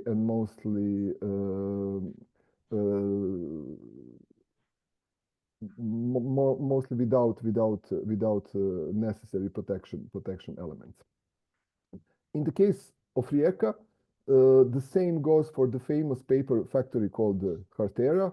It was also a symbol of the progress of that. It was a huge area, huge complex with many buildings, and like in many other places, there were many attempts to preserve, to revitalize some of its buildings, some of its aspects. Something happened in the meantime, though mostly it still stays abandoned and again waiting for some better destiny or for the complete demolishment, which is usually the case with industrial heritage. However, in the case of Trbovlje, the situation is a bit different, though it is a well-known mining place where the coal was exploited since late 18th century throughout 19th century, and then that was the reason why Trbovlje, a relatively small place, was lit with electricity much before Ljubljana, capital and the largest city in Slovenia. Later on, the buildings were changed and new additions were made. However, the whole system was closed almost a decade ago, and what still stands and in the meantime became kind of a symbol of the city and that part of Slovenia is a really high chimney. It is the highest actually chimney in Europe, going up to all over 360 meters, and it became a serious touristic attractions. And actually, there are many programs in the city that are bringing tourists or researchers or just interested people to explore. Though of course climbing is strictly prohibited, though there were some attempts to do that, and by now all of them were successful. However, what is also important, and maybe some fans of industrial music would know, is that famous musical band Laibach is actually from Trbovlje, and that sometimes in the late 80s or early 90s, actually their first concert in Trbovlje was held within this thermal power plant. So it has, I would say, a wider cultural significance as well. When it comes to our project, these were starting points. After that, we created very specific, very peculiar project methodology, which brought together in its first research phase kind of a compiling existing materials, creating a sort of overview of the status of industrial heritage in Southeast Europe, of course, with the focus on Slovenia, Croatia, and Serbia. Then we also drafted a report about the scientific progress back in time as a necessary precondition for the development of related technologies. And finally, we were dealing with the impact on sustainability, but from two perspectives. The first was a relatively speculative one. It is about the impact of the industry in its golden time on the nature and on the environment. And of course, back in time, especially in 19th century, that wasn't identified as a major issue. And we can just think about and contemplate about the real consequences that such a heavy industry made on people living there and on the nature in general. The second aspect of the sustainability was about the current status of the nature on the mostly abandoned sites of industrial heritage, where actually numerous new species were identified, and the researchers took some examples and actually analyze and provides document about a certain self-remediation process that happened, of course, without human impact, just by nature itself. At the same time, the project offered its technological aspect, its technological perspective, how by using novel multimedia tools and new media and available digital solutions, we can recreate certain aspects of industrial heritage, and how we can develop stories, narratives visions of this very specific heritage, sometimes even without being able to approach them to create some kind of interventions within their premises, only by well documenting their existing, collecting assessing archives and collecting documents, and creating art and science stories, art and science projects about these three objects in three cities. However, for doing so, it was necessary also to devise a learning methodology, and then based on that methodology to run a series of training sessions. We conducted a total of 9 of them. One of them was internal from the consortium and for initially involved external partners. And then subsequent workshops were held in all three cities, 9 of them in total, bringing together around 150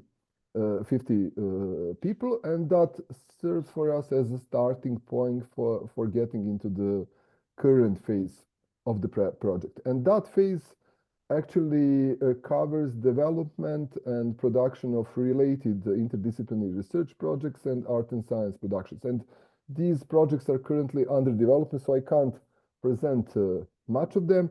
I can just explain it was based on an open call. We all got a relatively decent number of submissions in the case of Belgrade, and it was divided in three groups covering 3 cities. And in our case in Belgrade, we got around 25 submissions. We selected 9 winning projects, and we also add one additional because of its specific approach and qualities. And currently they are, let's say, in the second phase of the production. What will happen with all of them? We are now getting in final months of our project, so I hope some of them will be able to join us at the exhibitions that will be presented in May and June in all 3 cities.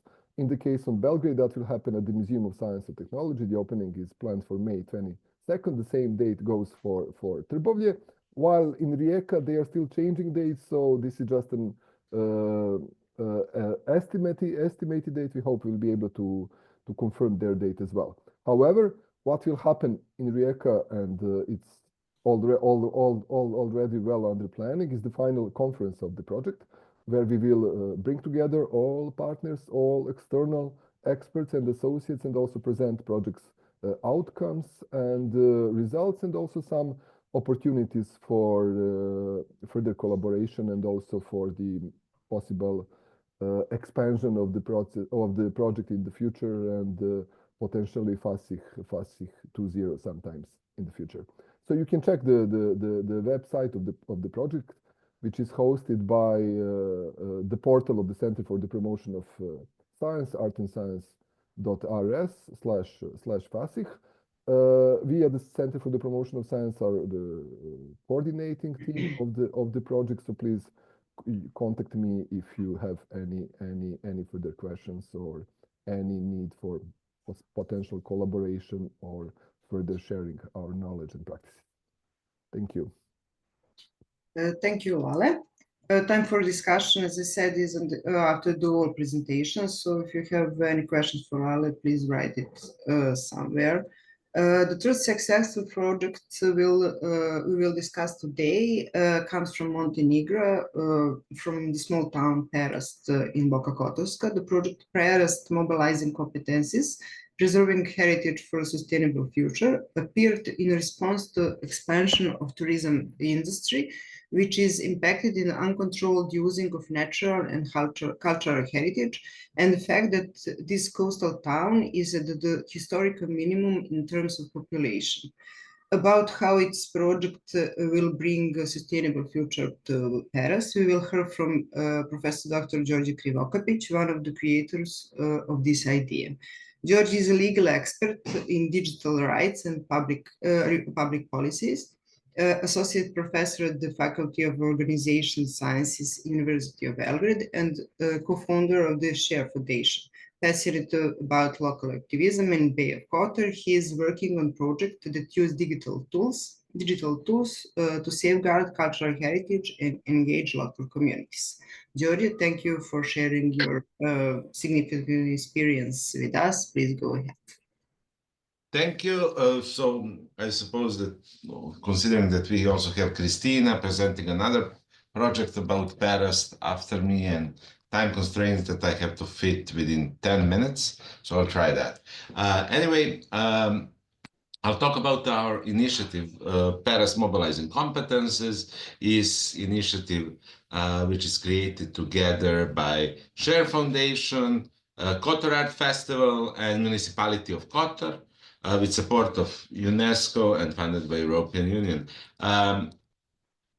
I'll briefly explain the motivation and idea behind the project, simplifying practically the problems we are facing. So I suppose that some of you were in Perest at some point, others did not, but I invite you to come because Perest is a really fascinating place. It's under UNESCO protection, together with Kotor, first place in the world, getting both natural and historical level of protection by UNESCO, but also it's really full of intangible or non-material cultural heritage, but facing various problems. It's a small city, which is on the same spot, in same houses for 8-9 centuries, but now facing a huge depopulation, spatial degradation, and inadequate heritage management.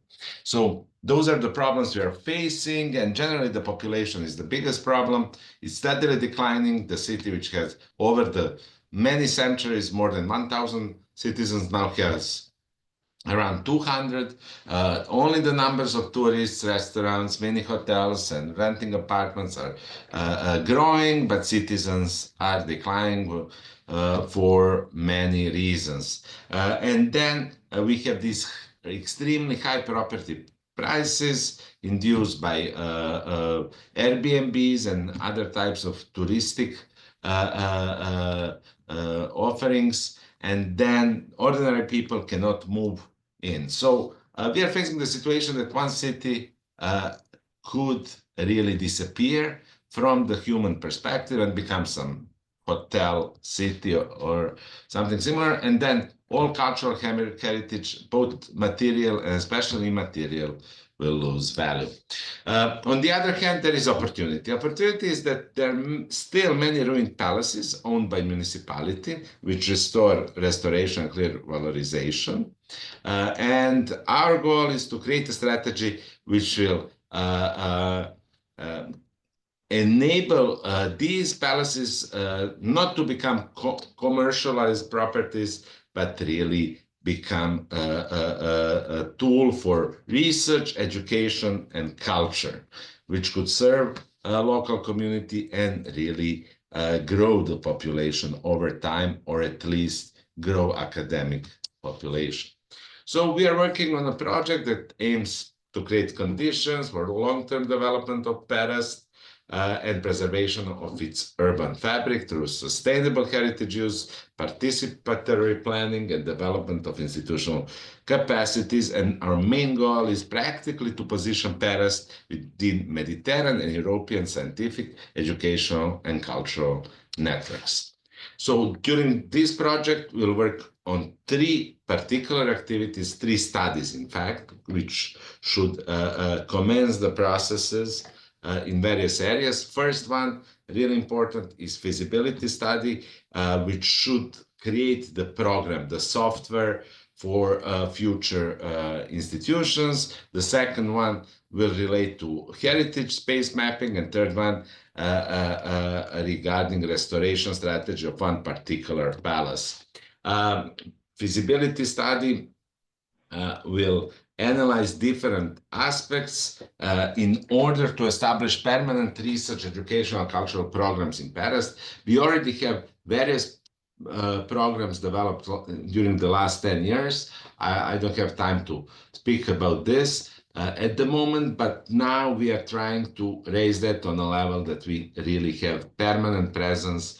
And after the analysis of stakeholders and cultural institutions in Kotor municipality and Boka Bay, we'll try to incorporate the new scientific and research institution in the area of social sciences and humanities, because such institution is missing. Although the Kotor and Boka Bay are really full of opportunities in this area. So we'll work on programming this study. Then in the second study, where municipality of Kotor will be responsible, we'll map all heritage spaces and all public spaces in Perast, not only buildings and ruins, but also all other spaces which could be used for different educational research and cultural activities. And eventually, the third team, the third activity, will focus on developing of the project for fundraising of renovation or restoration of the Palace Mazarovic, one amazing palace which is ruined from the last part of the 19th century. How our timeline looks, at the moment we are working with partners and establishing a partner network. Of course, we are very well integrated in the local community, but we are also working with partners all across. So if you're inspired or you want to work on these ideas, let us know. In March, we will engage experts who will work on these 3 studies. At the beginning of May, we are organizing research residency in Perast and Kotor. After that, the experts will work in their teams, and in September, they are coming back to present research findings to the local community and all the stakeholders. And after we receive the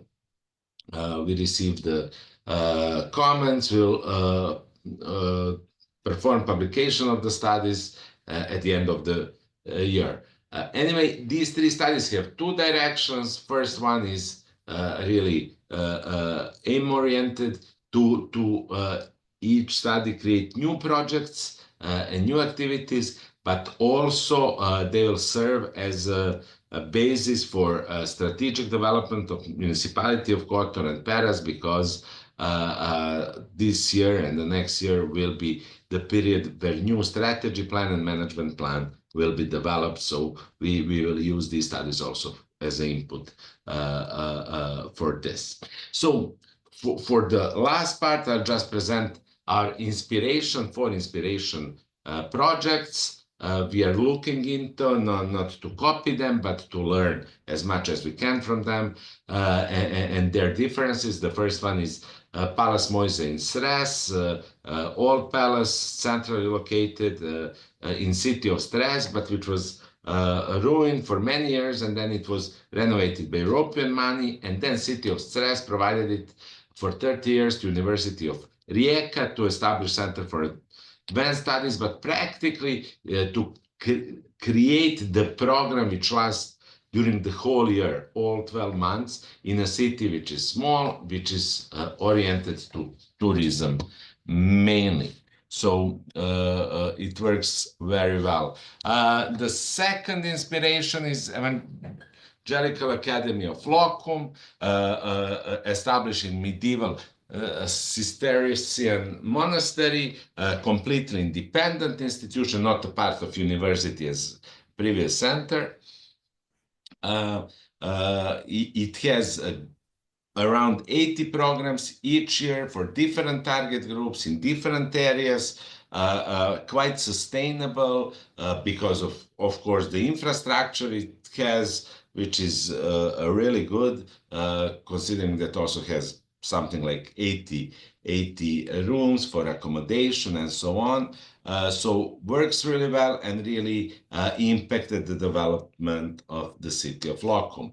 Third inspiration is Inter-University Center of Dubrovnik, closest to Perast, quite complex governance structure with many universities participating, but really with great results. It hosted around 100,000 participants over the years, and really provides an evidence that top scientists and academics all across want to join our region and want to join, want to visit UNESCO locations and work from there.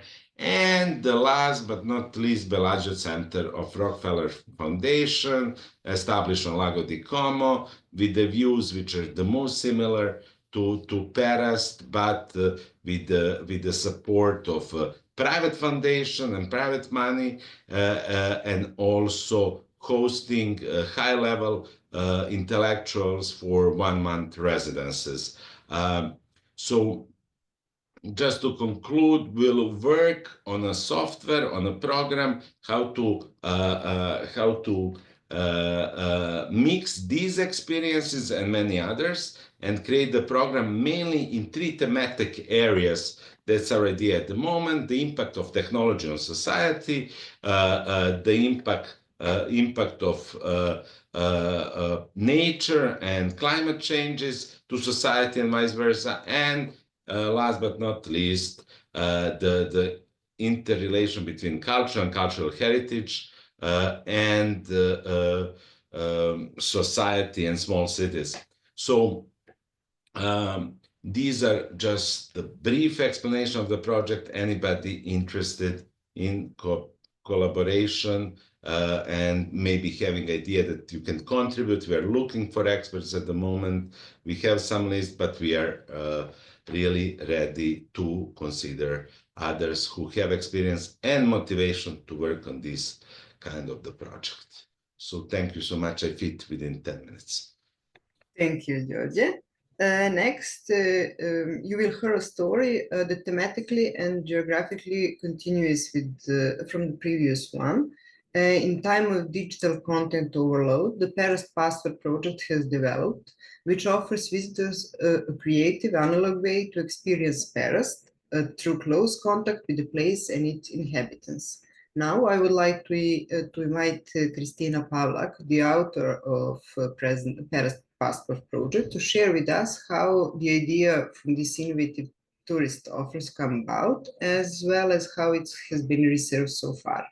Kristina is a visual artist and creative director from Belgrade. She combines design, storytelling, and technology to create innovative heritage-focused projects, developing visually compelling narratives that connect past and present, ensuring heritage remains relevant and accessible for future generations. Kristina, the floor is yours. Thank you very much. Just to ask you, do you see my presentation? Yes. Okay. So my name is Kristina Pavlak. I'm a graphic designer, visual artist. I am on this project with George. He's our text, history, and cultural heritage guy. We started this project a little bit about a year ago. So just a second. So Perast Passport is a curated self-guided tour of the location, in this case, Perast.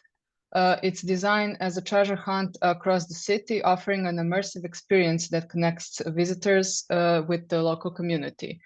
From the start, we wanted people or guests of Perast to have a unique souvenir that they can take with them, a part of Perast with them, so they can remember it.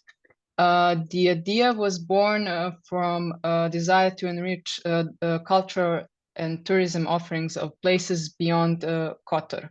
While Kotor enjoys a steady wave of tourist each season, we wanted to create a tool that will help highlight other places beside Kotor, a tool that can help in storytelling of history and cultural heritage. Our inspiration was first, the biggest inspiration was pilgrimage in Spain. It's very popular with young people. People usually come for the second and third time because they want to collect more stamps. You cannot collect every stamp when you go for the first time. It's important to get the stamp where you where you went and to have a date so you can collect a certificate at the end of your pilgrimage.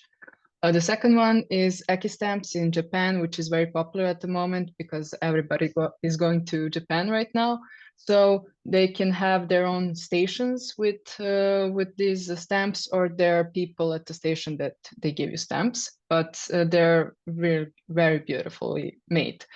And the third one is Dubai Expo Passport, which is a very interesting project because every pavilion has its own stamp. So people were actually running around getting stamps because every other stamp is unique. What we made as our project is actually a fully analog project with well-developed methodology that allows us to adapt to any location and its tangible and intangible heritage in collaboration with local history. It's very important to us that it's not invasive to any cultural sites, and it does not require any material intervention as boards or QR codes. So we think that the entire market is actually oversaturated with digital apps and websites, and it's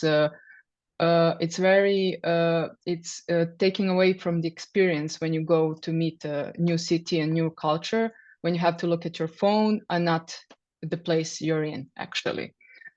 So we wanted you to experience the location, not your phone.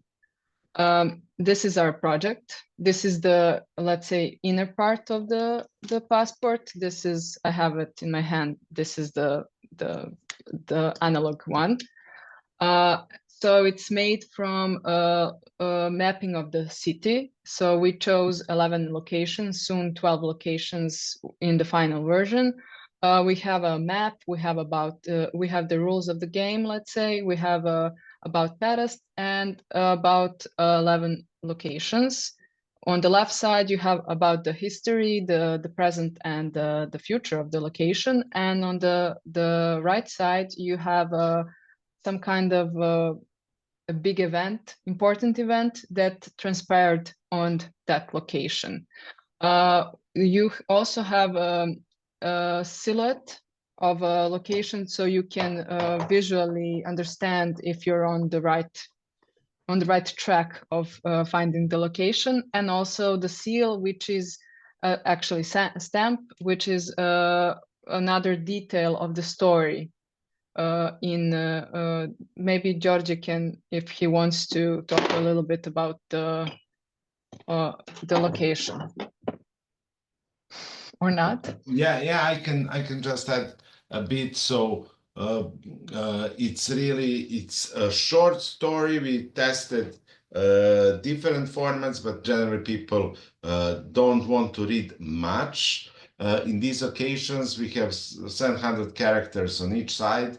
And as you can see, we have the stamp, and the stamp is always adding some additional information. So there are a lot of stories which are interconnected on these two pages. But for example, for Palace Brajković-Martinović, we have a stamp which is in fact the floor of the palace, of the captain's saloon on the first floor, which you cannot enter at this moment, but still it's the most beautiful captain's saloon in Paris, and you can see on a stamp how the floor was decorated and how it's decorated even today.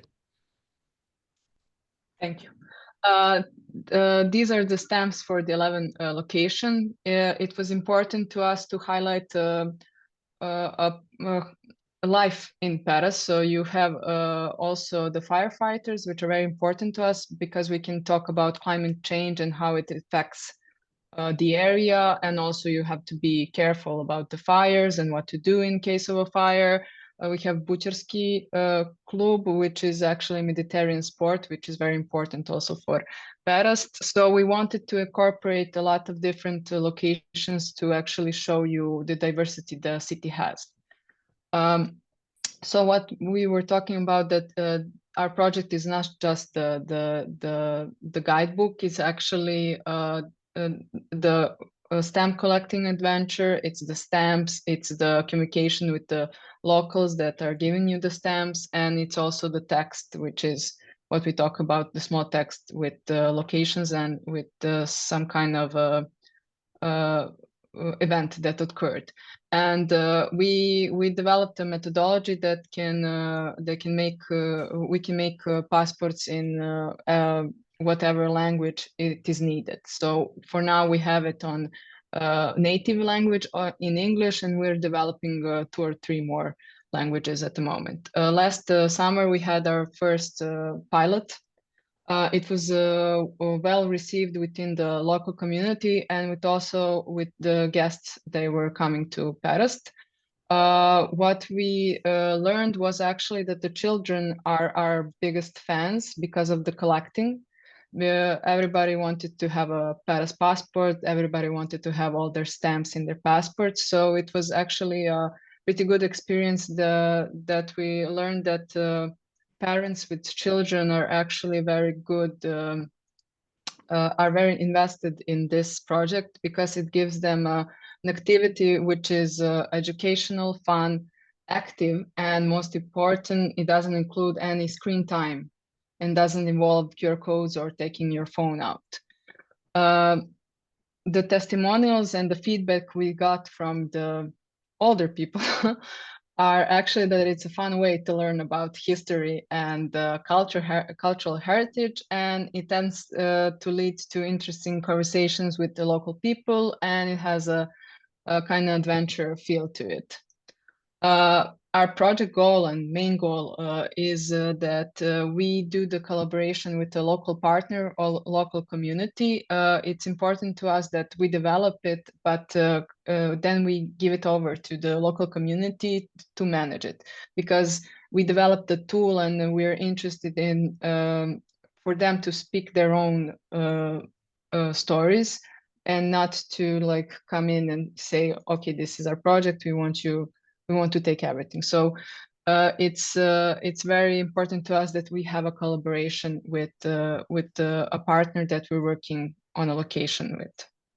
And this is something that developed from the Perast passport, and we're working on making Perast more visually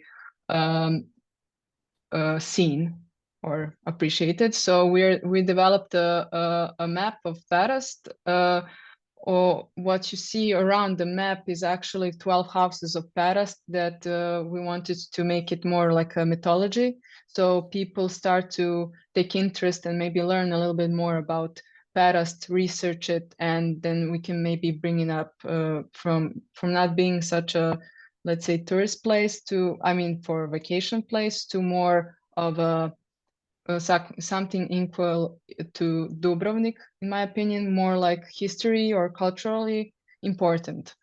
Well, because we have that, we have our methodology that allows us to make other passports for location, for events, or for sports or natural landmarks, national park, sailing.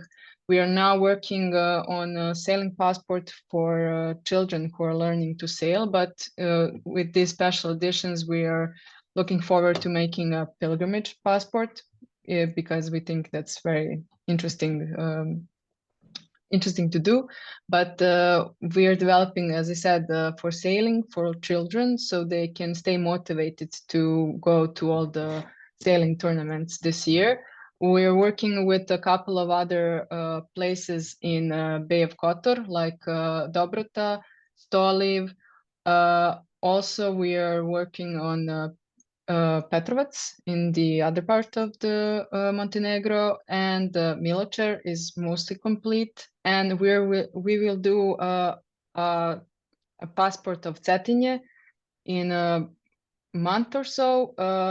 We have a collaboration with the Fluid Design Forum in April, where we will be doing one passport with students and developing their own and their take on the future of Cetinje as well. And this is our team. This is me, my friend Anna Georgiev. She develops the stamps, and Sarah is our project manager. So that's it. if you have any questions, let me know, and thank you for your attention. Thank you, Christina. Actually, now it's time for 15 minutes break, but we will still few minutes for questions.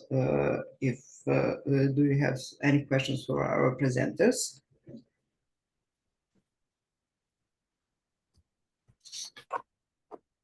Okay. Oops. I have a few questions for each of you. For Gyori, for example, what kind of Paras do you envision in the future? It's really idea to have new institution which will gather the people of science and art in one place and enable this also infrastructure for programs and bring students and bring experts all across the world. Some of them can maybe really come and live to make the Paras the place of residence.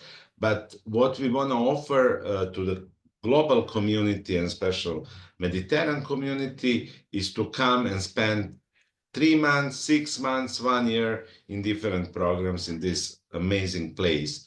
For example, Kingdom of Yugoslavia and Communist Yugoslavia had their own plans for Paras because it was also declining population. They built the textile factory and brought people all across the Yugoslavia to live there and work there. That devastated a place a bit and also devastated the population because the new citizens did not really appreciate the history and tradition in a place. So we really want to create the program activities which will bring the new citizens who could be appreciating the place, both natural and historical heritage. And what would be the goal? In fact, would be to have some UNESCO chair program in period of 5 years in UNESCO city, which is really under the threat.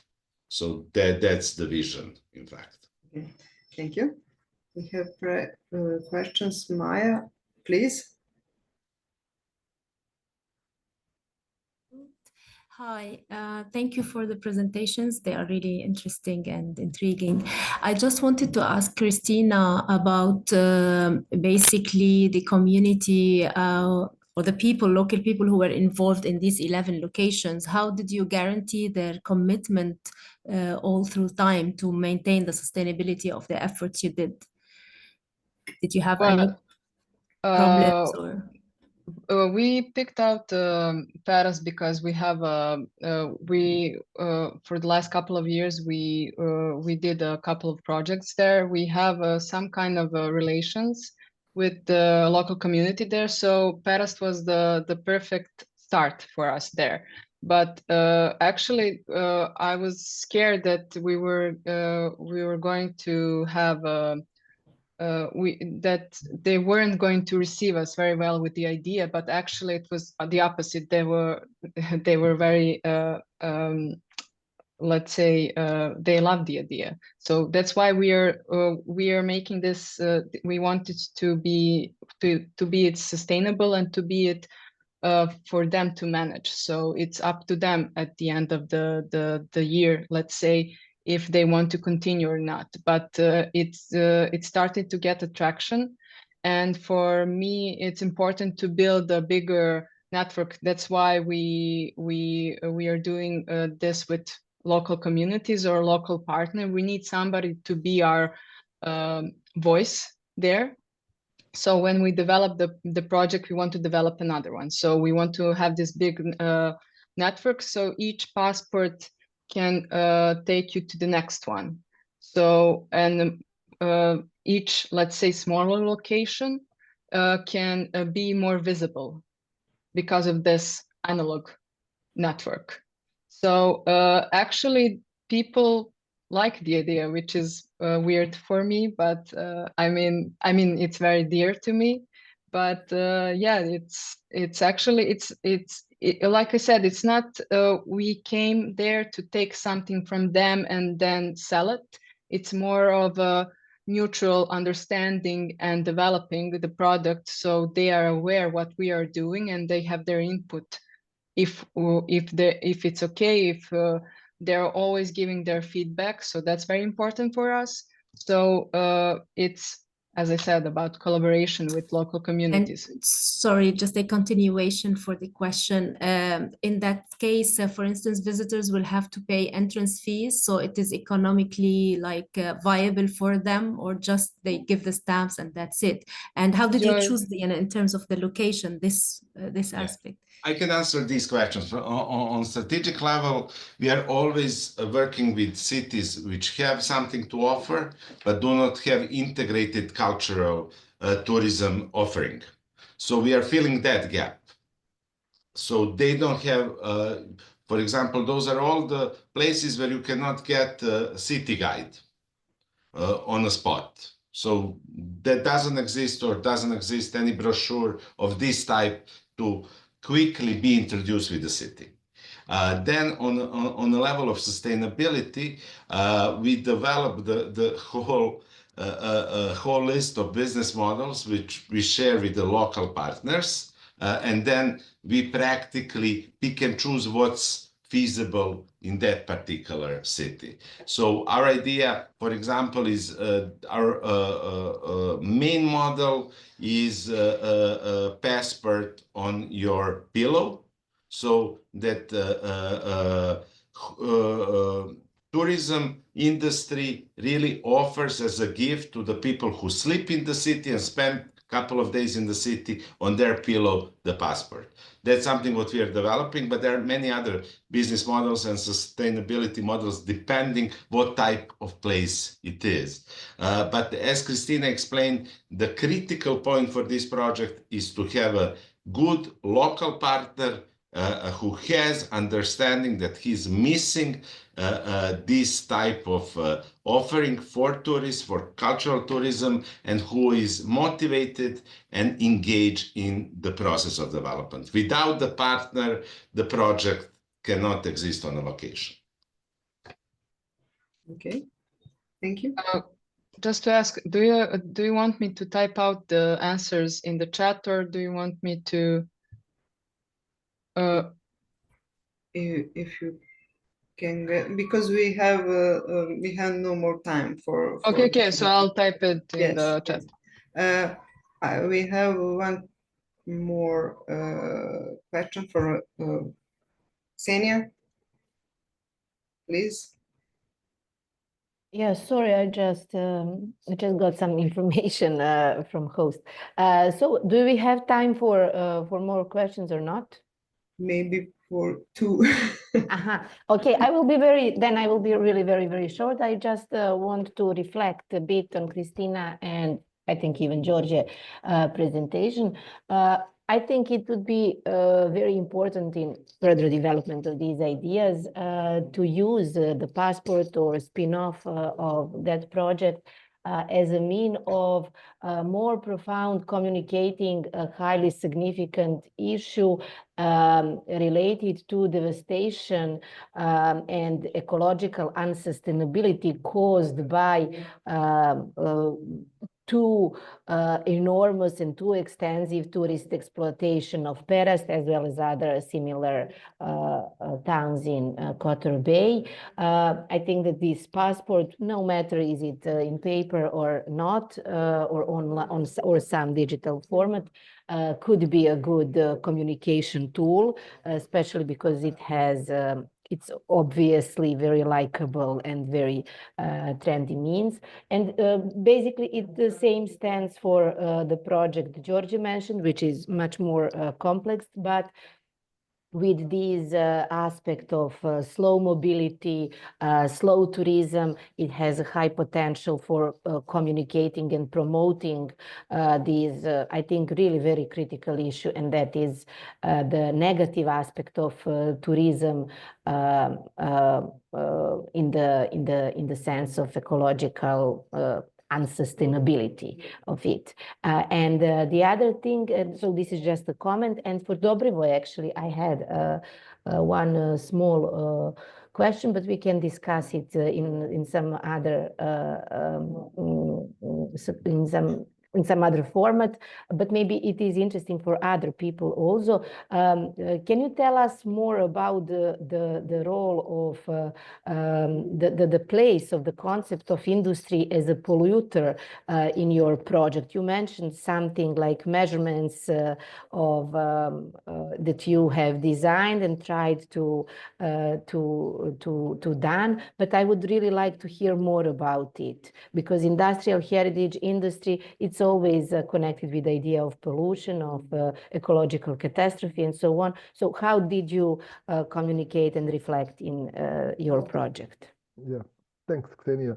Well, actually, most of these sites are completely abandoned, and buildings are stripped off, and no machines, no technologies there. So nature recovered. So this is quite positive cases from that perspective. No, but you mentioned something about past. Yeah, exactly. Yeah.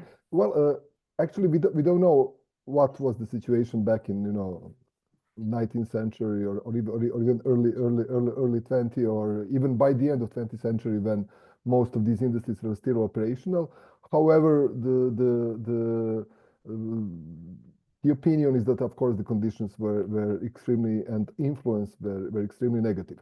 On the other side, within our +Science program, we work on one project dealing with active industrial sites, and more specifically with the thermal power plant Nikola Tesla near Obrenovac. And unfortunately, these are now well documented, and there was one research recently published. These are the massive polluters in the whole region, and the consequences of the emissions, especially regarding sulfur dioxide, I think is the top at the European level.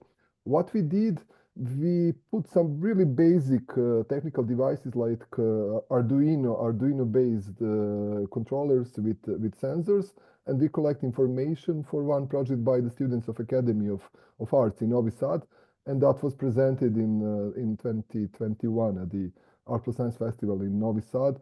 And of course, these information, these really simple, so it wasn't really like a proper professional like research assessment and collect information, just a simplified version one, but the outcomes were horrible. So of course, once the industry left our countries, and once these sites were abandoned, the nature recovered, the nature took over and returned. And it is interesting to identify some completely new invasive species in that, and this is part of one of our reports.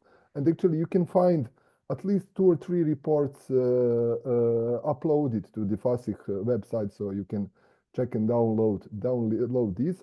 However, it wasn't in our focus to somehow analyze and to in a way predict the situations in the time when these buildings were operational and when they were on the highlights of their existence and productions, but due to current knowledge and relatively regular information and analysis, the outcomes are really horrific, for sure.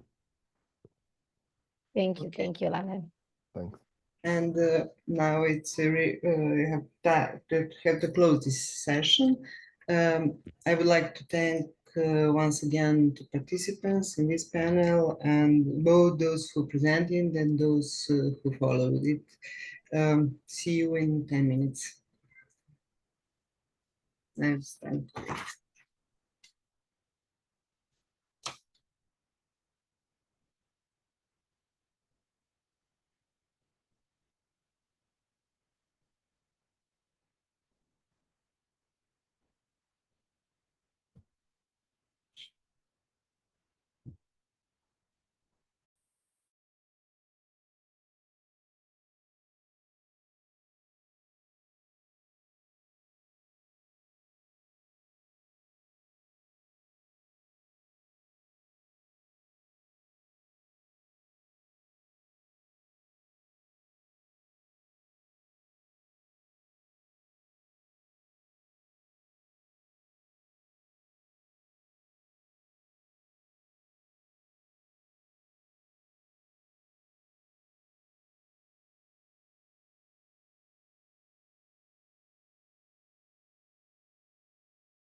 Okay, we had really a very small break, but I think that we should start in order to respect the time of our panelists and all of you here.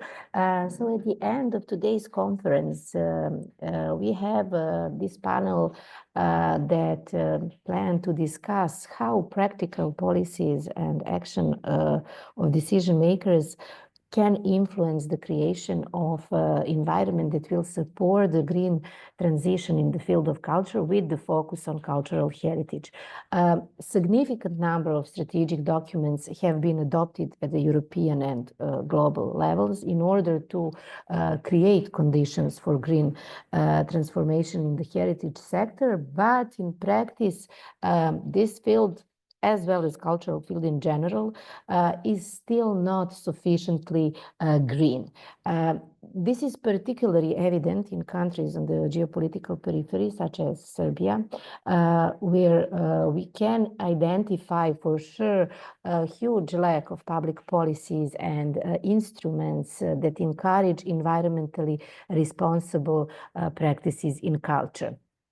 At the very beginning, I have to say that, of course, that one of the main reasons for the obstructions in green transformation or the slowness of the green transformation of the cultural sector in Serbia is undoubtedly the state of its turbulent 3-decade-long transition process. All types of change and adaptation in culture, and not just the green one, are obstructed and hindered by numerous basic challenges, such as the insufficient autonomy of public cultural institutions, the inefficiency of interdepartmental and cross-sectoral cooperation, a non-stimulating environment for diversifying funding sources, inadequate development of cultural professionals, and so on and so on. So naturally, all of this also affects the prospects for greening work and greening management practices in the cultural sector. So these are some main challenges we will discuss today with our amazing panelists, I would say, Jermina Stanojev and Vesna Marjanović. Without any specific reasons, I will start with Jermina. Jermina is an international analyst, expert, and lecturer in the field of cultural heritage, policies, and international relations in cultures. She is the coordinator of the Cultural Heritage Institute at Leuven University and also individual expert for the European Commission expert group on cultural heritage. Jermina is also advisor on green international policies within the European Heritage Hub project, a technical advisor for the Green Paper on European cultural heritage. She collaborated with numerous international organizations and institutions such as Council of Europe, European Commission, UNESCO, and so on and so on. Jermina, sorry for not mentioning all of your roles, but there are really so many. In the context of our topic, what is important and what I want to highlight is the fact that Jermina advises on cultural heritage in international relations within the Instrument for Pre-Accession Assistance in the Western Balkans as part of the implementation of EU Strategy for International Relations in Culture. So Jermina, once again, welcome. And for beginning of our conversation, please be so kind and give us your reflection on this thesis I posed at the beginning about overlapping of these two transitional processes, green transition in the field of culture at one side, and then on the other, unfinished, I would say very turbulent transition of Serbian socio-political system. Thank you, Ksenia, very much for kind words, and thank you for the invitation to be together with you today and to share experiences which, even though we very often consider that at the European level, and particularly the EU level, policies are very advanced. Indeed, I can say they're more advanced, but they're not necessarily fully developed, and simply because the competences in the field of culture and cultural heritage are competences of member states, so not necessarily at the EU level. That actually makes more difficult for the EU to achieve, let's say, a unique approach to cultural heritage policies. And that is one of the challenges, but there were many different models of working together. There has been mention of the OMC report and many other mechanisms. And these mechanisms are something that actually Serbia also can learn from. Of course, Serbia is not a member state country, but we are in the process of the accession, and within this umbrella, there are many opportunities that actually we can look into when we are trying to embed better green environmental policies for cultural heritage. But to start again from where we stand in Serbia with these policies, and in parallel with the process of pre-accession, we know that culture and cultural heritage fall under Chapter 26, which is one of the chapters which is closed in fastest, and with not so many adjustments and requests for adjustments, and that was also a case for Serbia. However, the issue is that we do not manage from the policy perspective to actually bring the environmental and the climate policy into this respective chapter. So basically, some of the ways forward for Serbia to use the momentum of the pre-accession process is to try to actually bring cultural heritage and cultural policies into other policies that are actually more mandatory to be aligned with European policies.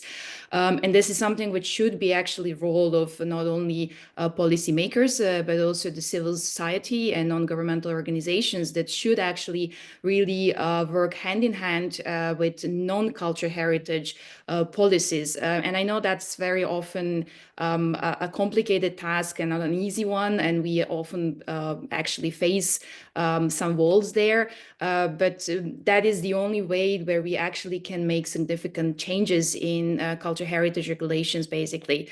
That's when it comes to national level, but helping to happen that, we need to look into role of cultural heritage in this international cultural relations / cultural diplomacy, where we also need to carve the role of cultural heritage for our institutions at that level when it comes to diplomacy, cultural diplomacy, but also international cultural relations when it comes to non-governmental sector. And what we have reflected, and that was also particularly part that I worked on in the European Cultural Heritage Green Paper, it's actually the role of culture and cultural heritage in international relations. So we have to ensure that cultural heritage really embeds there in a much broader global arena and carves its own stage for being part of this narrative. And that's the other side of the coin, so to say, how we try to make a certain pressure that cultural heritage is taken on board. At the global level, we have witnessed that the cultural heritage and environmental climate aspect has taken place in Mondiacult and G7, G20. So those are all these political arena where cultural heritage and climate topics finally have been mainstreamed. We have all the declarations from the Mondiacult, from the G7, G20, also in COP29, we have this happening. So we need to ensure that also the fora where government of Serbia are participating, be that in cultural policies such as Mondiacult or some others, that this topic is broad, but then that this topic is reflected also in national policies. So it is not an easy task because we really need to work from different sides, and the civil society has to take its own role and its own responsibility. But something which is in between, which I mentioned with the Instrument for Pre-Accession Assistance, but it's not limited only to that. We really need to look into cross-sections with other policies. And I just want to give an example that can reflect at the European level. We are currently witnessing the development of one of the largest European infrastructure for cultural heritage called European Collaborative Cloud for Cultural Heritage. which will be actually the biggest, one of the most expensive digital infrastructures for culture heritage. And we are actually, even at the time of creation of this digital infrastructure at the European level, witnessing that we at this point do not have a mechanism how this infrastructure will actually address, or at least support addressing the climate transition. However, the difference is that within this European program, under Horizon, of course, there will be many sub-projects that will actually allow this to happen. So what we can learn from this in the European framework is something that can be reflected in Serbia and many other countries, be member states or those that are to become member states, is really to look for opportunities or larger frameworks that are not necessarily addressing culture, heritage, and climate.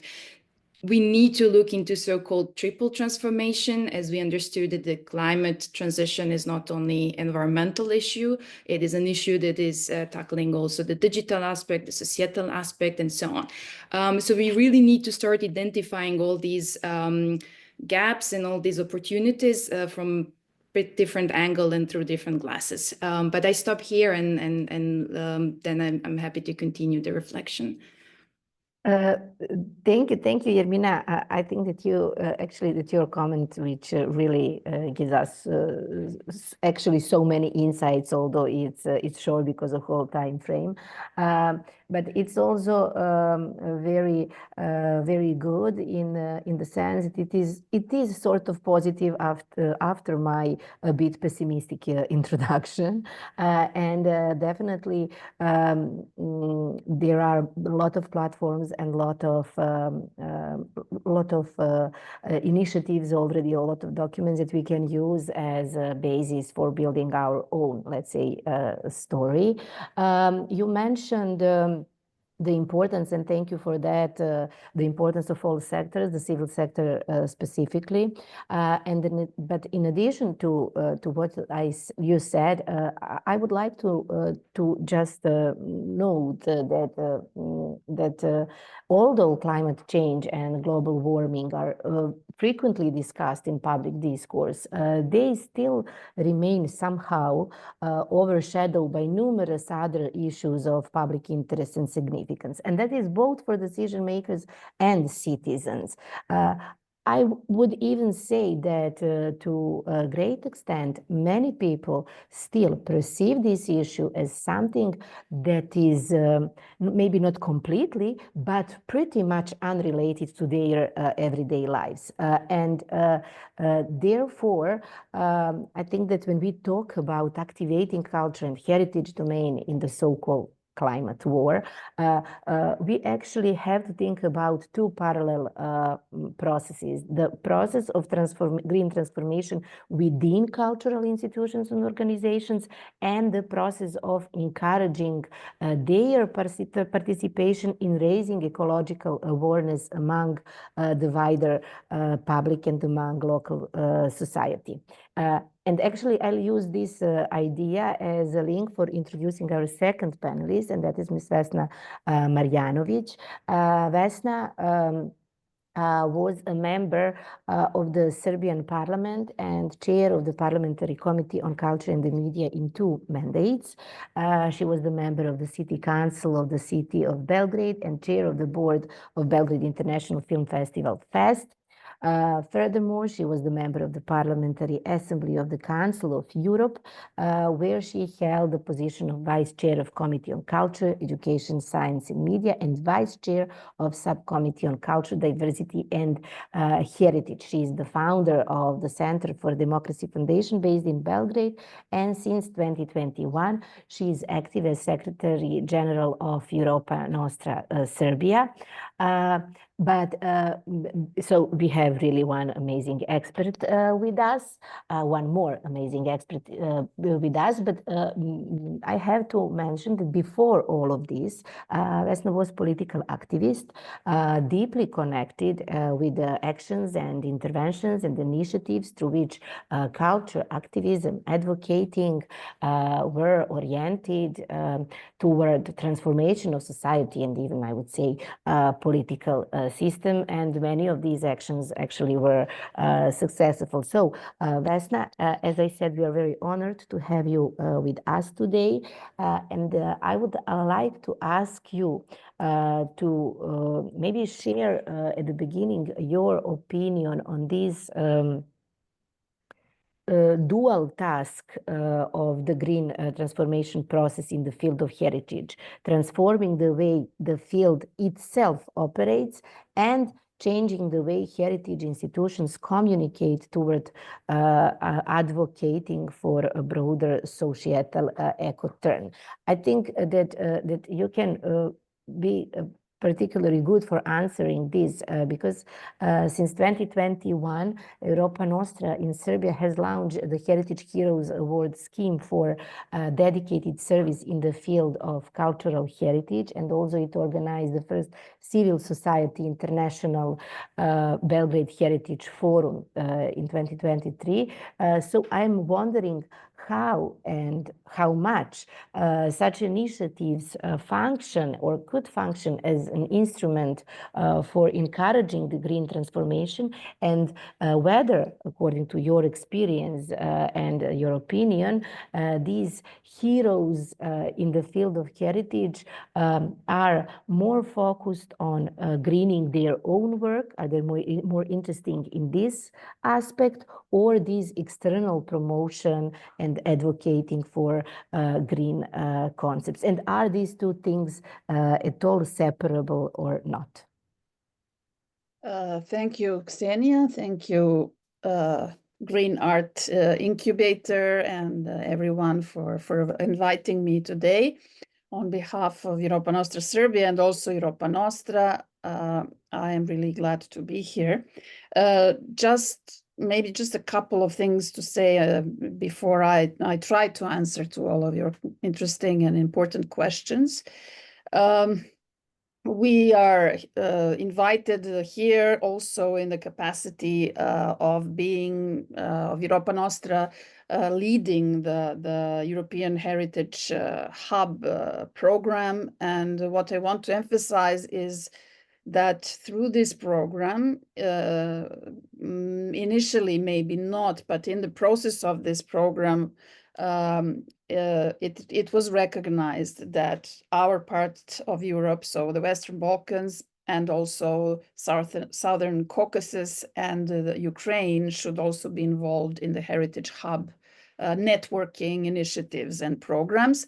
So it is really important that through these programs, we are included in all these schemes and activities because, as you know, culture and cultural heritage is not part of the acquis, so we don't have this administrative, technical, and political process that obligates us to follow certain legal or directives or legal frameworks in order to be as part of our accession process. However, in the civil society sector, which is important for Europa Nostra Serbia and for this conversation as well, we were invited as an organization here in Serbia to become part of the National Convent on the European Union, which is a civil society network formed to follow the accession process in Serbia. And of course, in certain areas. So, and according to certain chapters. So for culture, it is chapter 26, which is where culture and cultural heritage have a very small part because education is a much bigger part. But still, this is one of the mechanisms where we can follow and try to, let's say, be some kind of a watchdog or a controlling factor on what Serbia is doing in this field. But what I would like to emphasize, and what I understood as your question, even when you read the part of my CV, it sounds much better than I feel that it is. I mean, the reality is in Serbia, in this neck of the woods, sometimes looks far more different than when you look at all these excellent ideas, projects, programs, experts that are doing a lot of things, a fantastic job. But the question, of course, is where are how do we see this coming through? How does it go into the society? How does it become a reality? And this is what, of course, we are dedicated to as a civil society organization. So, you know, we see our mission, and of course, we are not the only one, you know, in mobilizing this action and bridging this gap between local communities, experts, decision makers. And we are trying to more and more include the green dimension to the cultural heritage strategy or climate strategies when it comes to cultural heritage. Jermina was an integral part of this very, in my opinion, a very important document, the Green Heritage European Green Heritage Cultural Paper. Jermina, I always forget the chronology of the words. European Culture Heritage Green Paper. Paper, which we have translated here in Serbia, is Zelena knjiga o evropskom kulturnom naslijeđu, which is available as well. So this was one of our ways to open this document to everyone. And why I think this document is very important, and it can be used in practice, in practical decisions and practical activities, is because it actually not only speaks about cultural heritage, which is at risk from climate change, for example, but it can actually be part of the solution. And it shows many heritage projects, but also intangible heritage traditions or ways of living, if I can simplify this, that can help us today in addressing or adapting to climate change. Also, what I would like to say that it is that Jermina also mentioned this word learning, and I think it's extremely important in this area. Serbia is not a member country of the European Union, but there are so many resources that we can look for in order to find solutions here as well, even though it is, as I said, not a part of the accession process.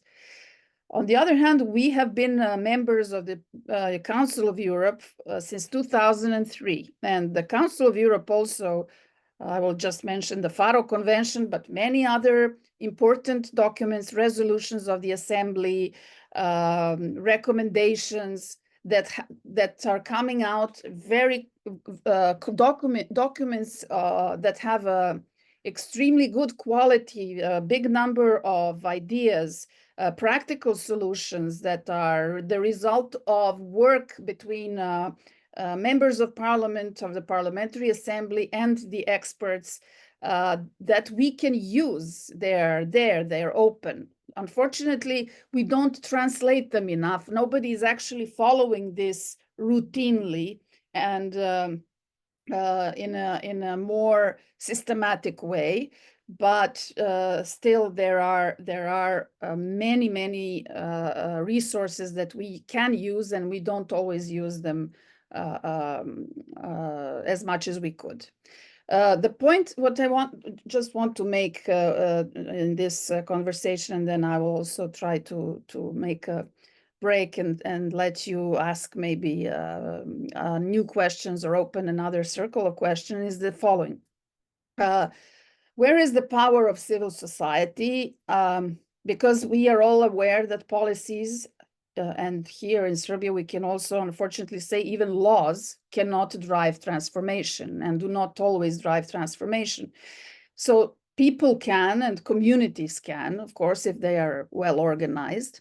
So we see that, today, maybe even more than before, there are on the one side, we have a lot of endangered heritage, not necessarily because of climate change. There are other factors that are the reason for our endangered heritage in Serbia. But on the other hand, as a result, we have a mushrooming of small organizations dedicated to cultural heritage, whether it is focused on ethnic traditions or just neighborhood watch organizations that are trying to save their part of their neighborhoods, or just one building, or, you know, so this is also a new reality. These organizations, in my opinion, are, you know, proving this almost every day, that they can empower local communities to protect and to adapt their heritage sites to climate change, that they are able to amplify the voices of those who are often unheard.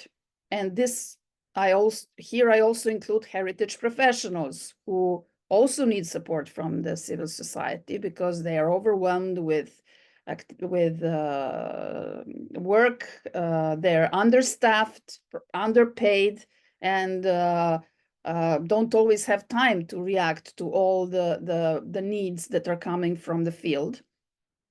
The civil society can hold policymakers accountable, and they can drive action, and sometimes knowledge sharing through informal kind of education and other projects. So these are, let's say, the main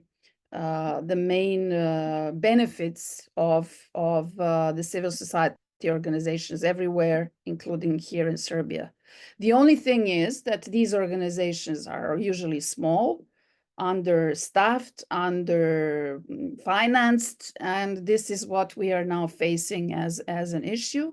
And finally, I will just say one thing, that while we speak about green agendas, green transformation, social transformation, EU accession, we at the moment we have a law that is in procedure, which is connected to the Expo project. I don't want to get into pros and cons about Expo. This is not my field or not my topic, but these laws have two very dangerous changes that are incorporated in them. One is that the authorities or the investors do not, the investing projects don't have to receive anymore the conclusions or the opinion of the Institutes for Cultural Heritage. So that will not become an obligation anymore. And they will not be obliged to ask for the study about the impact on the environment of certain, especially big projects, construction projects that we are talking about. At the moment, these laws are not on the agenda. They are in the procedure of the parliament. The government has already adopted them. They sent it to parliament. Fortunately, we have a session, I think, in a couple of days. They did not put it on this session, so this is maybe a good sign, I'm not sure. So this is something that, for example, for us as an organization and many organizations that we are working with, you know, we are always trying to, you know, we are having our days are going in always fighting against something, and the time that we have left to do something constructive, to prepare the society and the communities for climate change, to creatively use the resources from the heritage community is smaller and smaller, and sometimes it is becoming frustrating. So I'm not here to be pessimistic or to try to be, as we say, a calimero. We don't want to do that. But what I would like to say is that all these occasions that we have, including this conference today, is a possibility for all of us to exchange ideas and to stay together, you know, to see how we can build the heritage community. I'm not talking about formalizing communities or networks, even though the Heritage Hub program that we are also part of has this in mind, to have to establish a network of heritage organizations in Serbia. But to you know, to have everybody on board, you know, the academia, the experts, the institutes, for conservation and protection, and of course the civil society, because together we can do much, much more. When we help the institutions, it's easier for them to do, to be more influential, and vice versa, of course. So thank you. I hope I was not too long. No, of course you was not. Thank you for your for sharing your opinion, and thank you for sharing this not so good news. Definitely, and thank you for finishing the whole story in one optimistic tone. Definitely, we agree with the fact that the action is needed from all directions, especially bottom up, especially from civil society, from academia, from institutions, and not from organizations working in this field, from professionals and so on. And that is why within the framework of the Green Heritage Initiative project, under which this conference is also organized, we have, among other things, formulated sort of recommendations, because I'm not so brave to say the policy recommendation paper. It's more like a list of recommendations for policymakers at all levels of governance. And now I would like to just present briefly some main content of this policy recommendation document, and to hear after that your reactions and your interpretations, how much of our proposals is idealistic and naive, how much it's realistic and achievable, and so on. Now I'll share my screen, just a second. Share, and is it okay now? Yes, okay, perfect. So before I move on the recommendations, I would like just to briefly present the situation on the ground identified by our research, because I think that it speaks a lot about how everything we said until now influence the situation in organizations, because the organizations are those we are dealing with, and we want to help them. We want to build their capacities and their willingness to integrate green aspects in their work. So as part of, as I said, Green Heritage Initiative, one study was conducted in Serbia during September and October 2024.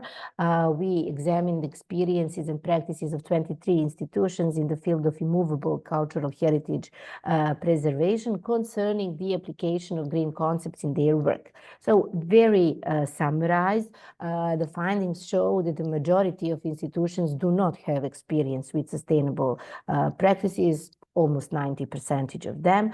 Only 1/3 of institutions, or even less than 1/3 of them, have planned projects or initiatives to educate public on environmental issues and climate change in the context of cultural heritage.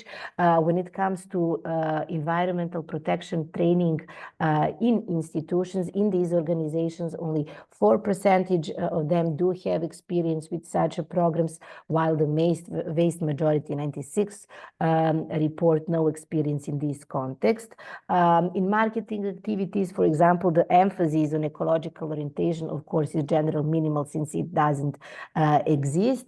And the same applies to initiating cooperation with environmental organizations. And in that sense, having in mind what Vesna said, I think that good example is that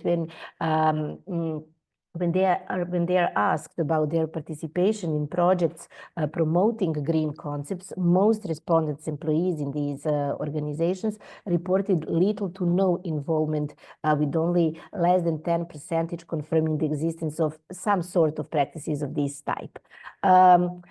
Only 1/3 of these organizations practice waste separation, primarily limited to paper recycling. No of these museums, institutions, and so on operate in energy certificate buildings or systematically or strategically implements energy efficiency measures. The reduction of printed materials in office show better picture and more optimistic. Also, there are some positive examples of individual initiatives, but what is important to note is the fact that such practices are more the result of individual initiatives rather than organizational or systemic solutions. This conclusion is also supported by findings related to field activities. Overall, although some organizations occasionally apply ecological practices, these are rarely the result of conscious green strategy or some conscious ecological orientation. Instead, these decisions are driven by other motives, such as optimizing work processes, reducing costs, or adapting to specific circumstances. Still, what I find a positive finding is that for majority of employees in this organization, the topic we research is neither unfamiliar nor uncomfortable. They certainly lack sufficient knowledge and training in this context, and what is important, they are aware of this fact, but they generally understand the importance of green transformation and do have a clear view of both obstacles but also some opportunities. And in that sense, they identify them, I would say, very good. For example, as challenges, they identify lack of awareness, insufficient education, and absence of legal regulation, while among proposed solutions, they name, for example, installing solar panels, but also some small initiatives such as equipping office spaces with plants, using digital system instead of paper, and so on and so on. So based on this analysis, based on literature review, review of legal acts, existing studies you mentioned, and so on, we formulated recommendations for relevant body at national and local levels. Actually, their implementation should provide framework for let's say systemic green transformation in the field of immovable cultural heritage protection. And actually so their content is complementary to the manual Protecting Cultural Heritage in the Age of Climate Crisis, that is also the product of our project, and that is intended for museum heritage protection institutions, institutes, cultural centers, tourist sites, memorial centers, and similar institutions. So the recommendations I will now present, they are primarily at the national level, dedicated to the Ministry of Culture of Republic of Serbia, but also for other ministries involved in the analyzed issues, such as ministry responsible for tourism and youth, environmental protection, education and science, because as Jarmina said, the crucial is this interdepartmental reaction and action. And while these recommendations at local level are dedicated to, of course, local self-government bodies, including municipal and city assemblies, different types of secretariats, departments, offices for culture, and so on. So at national level, we identified or created several sets of recommendations. The first one is about development and adoption of public policies and strategies. And within this, we advocate for integration of principles of ecological sustainability, international cultural heritage protection strategies, then adoption, an action plan for the green transformation of cultural heritage that, of course, would be connected with the previous one, with the clear objectives, measures, and timelines. And the third, development of regulations that promote energy efficiency and sustainable resource use in cultural heritage protection institutions. So the possible measures and instruments in this context would be the national strategy for the green transformation, accompanying action plan with defined indicators and deadlines, then introduction of ecological criteria in existing laws and regulation on cultural heritage, but other laws as well, and regulation on sustainable management of cultural sites. The second set of these recommendations is about financing, and related to this hash word financing, we recommend establishment of dedicated funds and grants for implementing ecological practices in cultural institutions, but also a more effective promotion of existing European funds and providing financial and advisory support to institutions in applying for and managing these projects.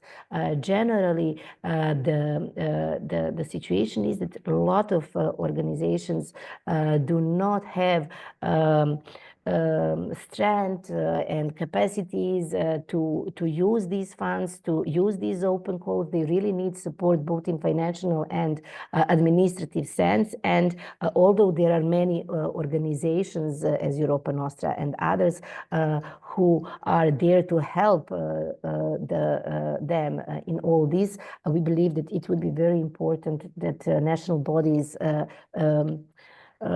see that this is their role also. Then the third recommendation in this set is integrating ecological sustainability criteria into existing public calls for projects in the field of cultural heritage, subsidizing the energy renovation of immovable heritage building while of course preserving their cultural value, and finally providing tax incentives for institutions that adopt sustainable practices. The third, the set of these recommendations is also very important. It's about education and the building professional capacities. And in this context, we believe it would be necessary to develop professional training programs on environmentally responsible operations for employees in the cultural heritage sector, but also maybe more optimistic to introduce green competencies into relevant academic curricula and educational programs for heritage professionals. We were discussing about this recommendation, having in mind the fact that our educational system is quite traditional content-wise, but then at the same time, every faculty is today in the position to be in the process of accreditation every 5 years. So this is the time and place where these kind of initiatives could be implemented, and when we could be in position to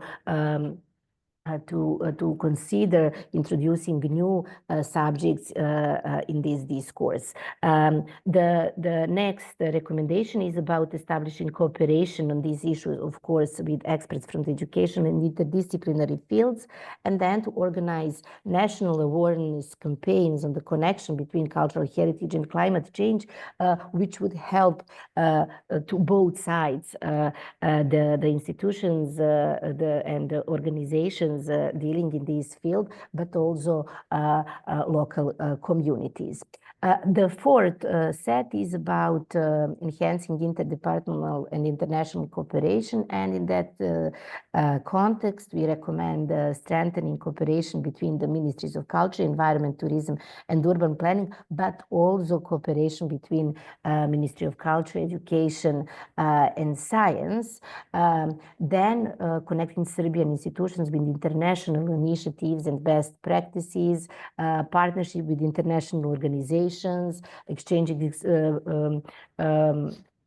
promoting and initiating more effective exchange of experience through Erasmus, Horizon Europe, Interreg, UNDP, and other projects, and connecting and initiating complex interdisciplinary projects on the ecological sustainability of immovable cultural heritage. The last set of these recommendations at the national level is about introduction of standards and monitoring. And in this sense, we recommend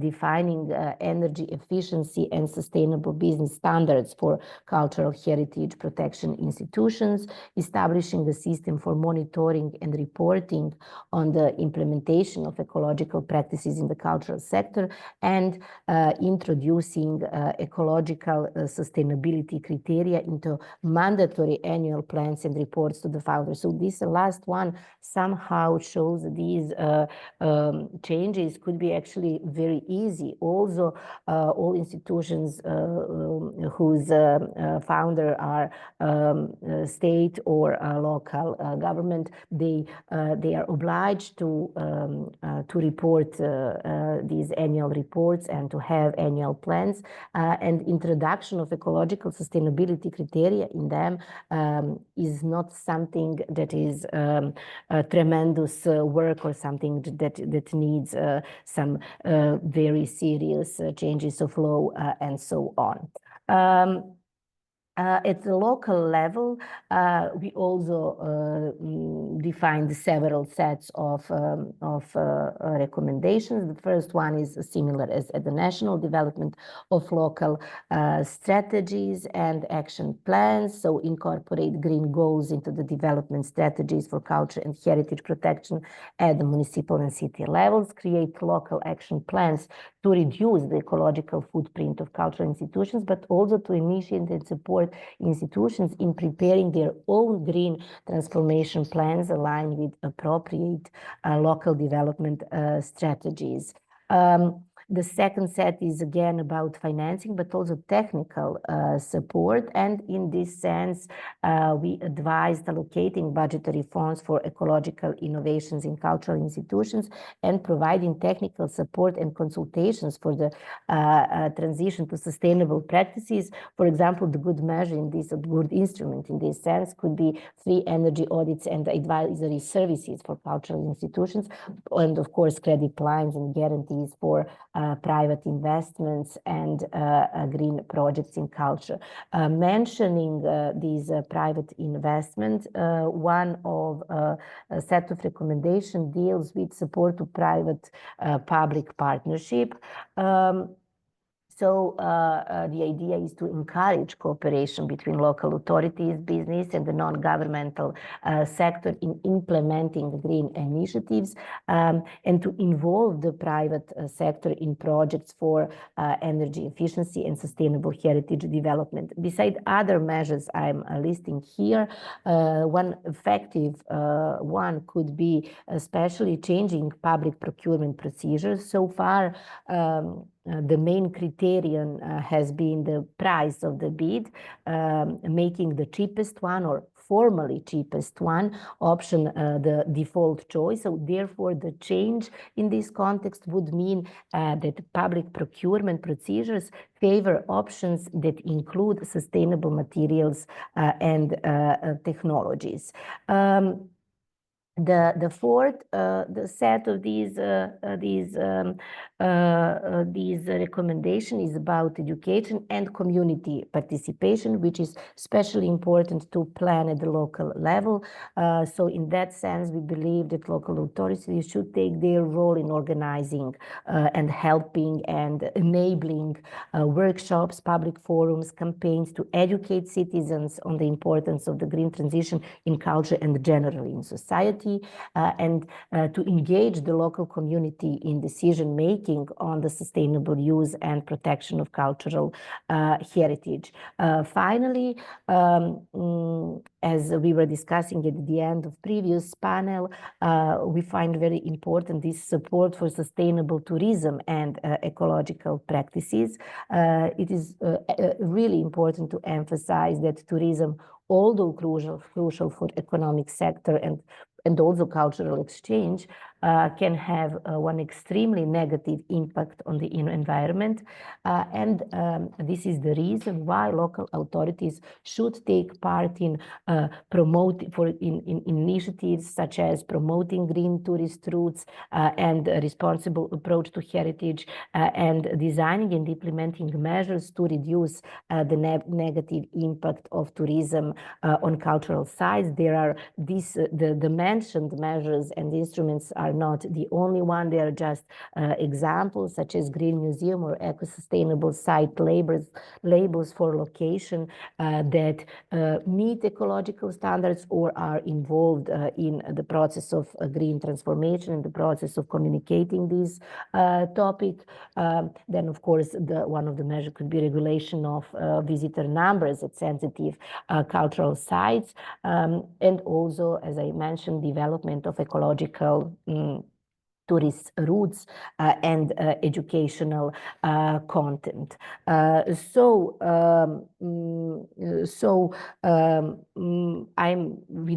finishing this summary of our recommendations, and now I'm a bit tired, and the second, I would really like to give you the floor for commenting this really without any special politeness, very honestly, professionally, helping us to better understand this topic, to better define these recommendations, having in mind something that is our focus, and that is immovable cultural heritage preservation. My question to you, therefore, is whether these recommendations are adequate in terms of what is considered as a positive practice from a policy perspective, of course, at the EU and global level. And secondly, how feasible are they, and can they be achieved, of course, with a certain time frame, considering the current legislative system of Republic of Serbia? And just please tell me, did I stop sharing my screen? Yes. Did. Okay, perfect. Thank you. Maybe I can start. Yes, of course. If Vesna, if you need to leave, maybe you can. Yeah.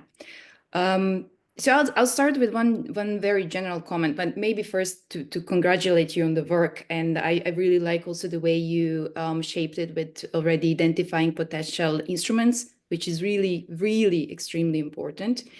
But there is one common thing with recommendations. I've been a member of numerous working groups for the European Commission when we define different recommendations. And what is really crucial for any recommendations is to actually have clear responsibility of who is doing what and who is responsible for implementing certain recommendation. So when you start shaping recommendations toward one entity or one group of entities, this is already a first point where someone will say, this is not my mandate. And I'm just going to very simplistically give here an example. We hear all the time member states during many crises pointing out and saying, Brussels should do this and that. And even in Serbia, we all the time hear European Commission should do this and that, while actually in reality, that's not at all competences of the European Commission or Brussels, as they like to call it. Again, as the competences with culture heritage fall under member states. So I think whom you're addressing in your recommendations actually is the key for the success. You need to have, your recommendations also need to be in a way a roadmap. So you exactly, every single recommendation that you pull out, you need to be able to carve for whom, for what, and who is implementing, and giving the tools, that's already an added value. But you exactly need to be, the way I saw some of the recommendations, though they're great, they actually belong under many other competences. So when you're talking about funding, you're immediately actually not talking with the Ministry of Culture. But what you need to actually develop is this prerequisite to make your Ministry of Culture talk to your Ministry of Finance and your Ministry of Economy, or however they're named. So you really need to shape your recommendations in levels and competencies or a mandate of respective institutions. So it is really how they operate. You need to understand really how you're going to operationalize your recommendations. So if it's a new, completely new fund, that's much more difficult than incentives in the already existing ones. If it's about international cooperation, you cannot not have under your list Ministry of Foreign Affairs, which is currently not in that list. So I'm just going to go maybe through a few points that I caught while you were presenting, and really like maybe hands-on aspects that could be added to complement what the great work you have already done. So as I said, it's really maybe looking into incentives rather than fully new programs. And try to have also levels of your recommendations, like what is the most urgent, what you tackle first, what is your long-term strategy, what do you want to do immediately. Try to prioritize, because if you go immediately to one ministry with 3 requests that are different levels, so one is fund, one is incentive, and one is something fully new, it's a recommendation for not succeeding or not even making the first small step. Yeah, subsidies, incentive taxes, that's really great. We witnessed that actually Serbia has already from the Ministry of Culture the co-funding or pre-financing for those projects that are approved by the European funds. So there is a mechanism, so we should already pull out that and say, okay, there is a mechanism for co-funding and pre-financing. So this is mechanism is there, but we need to make that is possible to be done also for other purposes, which is the climate part. When it comes to education, it's again not always about creating everything new. And I like what Katie also mentioned at the beginning, and it's also my own experience. Try to renegotiate with already existing ones. The way I do in courses I teach at different universities is embedding climate narrative already. And you mentioned that at the beginning, you were asking, that was your question. So to have the climate narrative, not only in heritage programs, but to have it in many other programs, but also to start really sensitizing students from an early graduate, bachelor, master programs on this subject. And it's actually the good way to introduce and then to develop fully new programs. On that, I can recommend to look into the Charter project, in which we actually have done over the last 4 years a mapping of skills and professions in the field of culture heritage in Europe, broadly, so not only in the EU. And actually, there is this strong environmental aspect or climate aspect needed for new programs, but starting into embedding into what already exists, to start, first negotiating with those that already exist. And the part of the international cooperation, I really would like to see their Ministry of Foreign Affairs, because in Serbia, you know that the National Commission for Collaboration with UNESCO is in the Ministry of Foreign Affairs. In our case, it's not in the Ministry of Culture. Same as the multilateral department for cooperation with UNESCO is in the Ministry of Foreign Affairs. So Ministry of Foreign Affairs has not been maybe sufficiently identified under the recommendations. And again, when it comes to the local level, you really need to understand who are your players at the local level, because just putting out there, okay, maybe you have done this in the background, identifying really them, because to achieve something at the local level, city level, region, okay, in Serbia, regional levels are not that relevant because we don't have so strong regional policies as such as in many EU countries.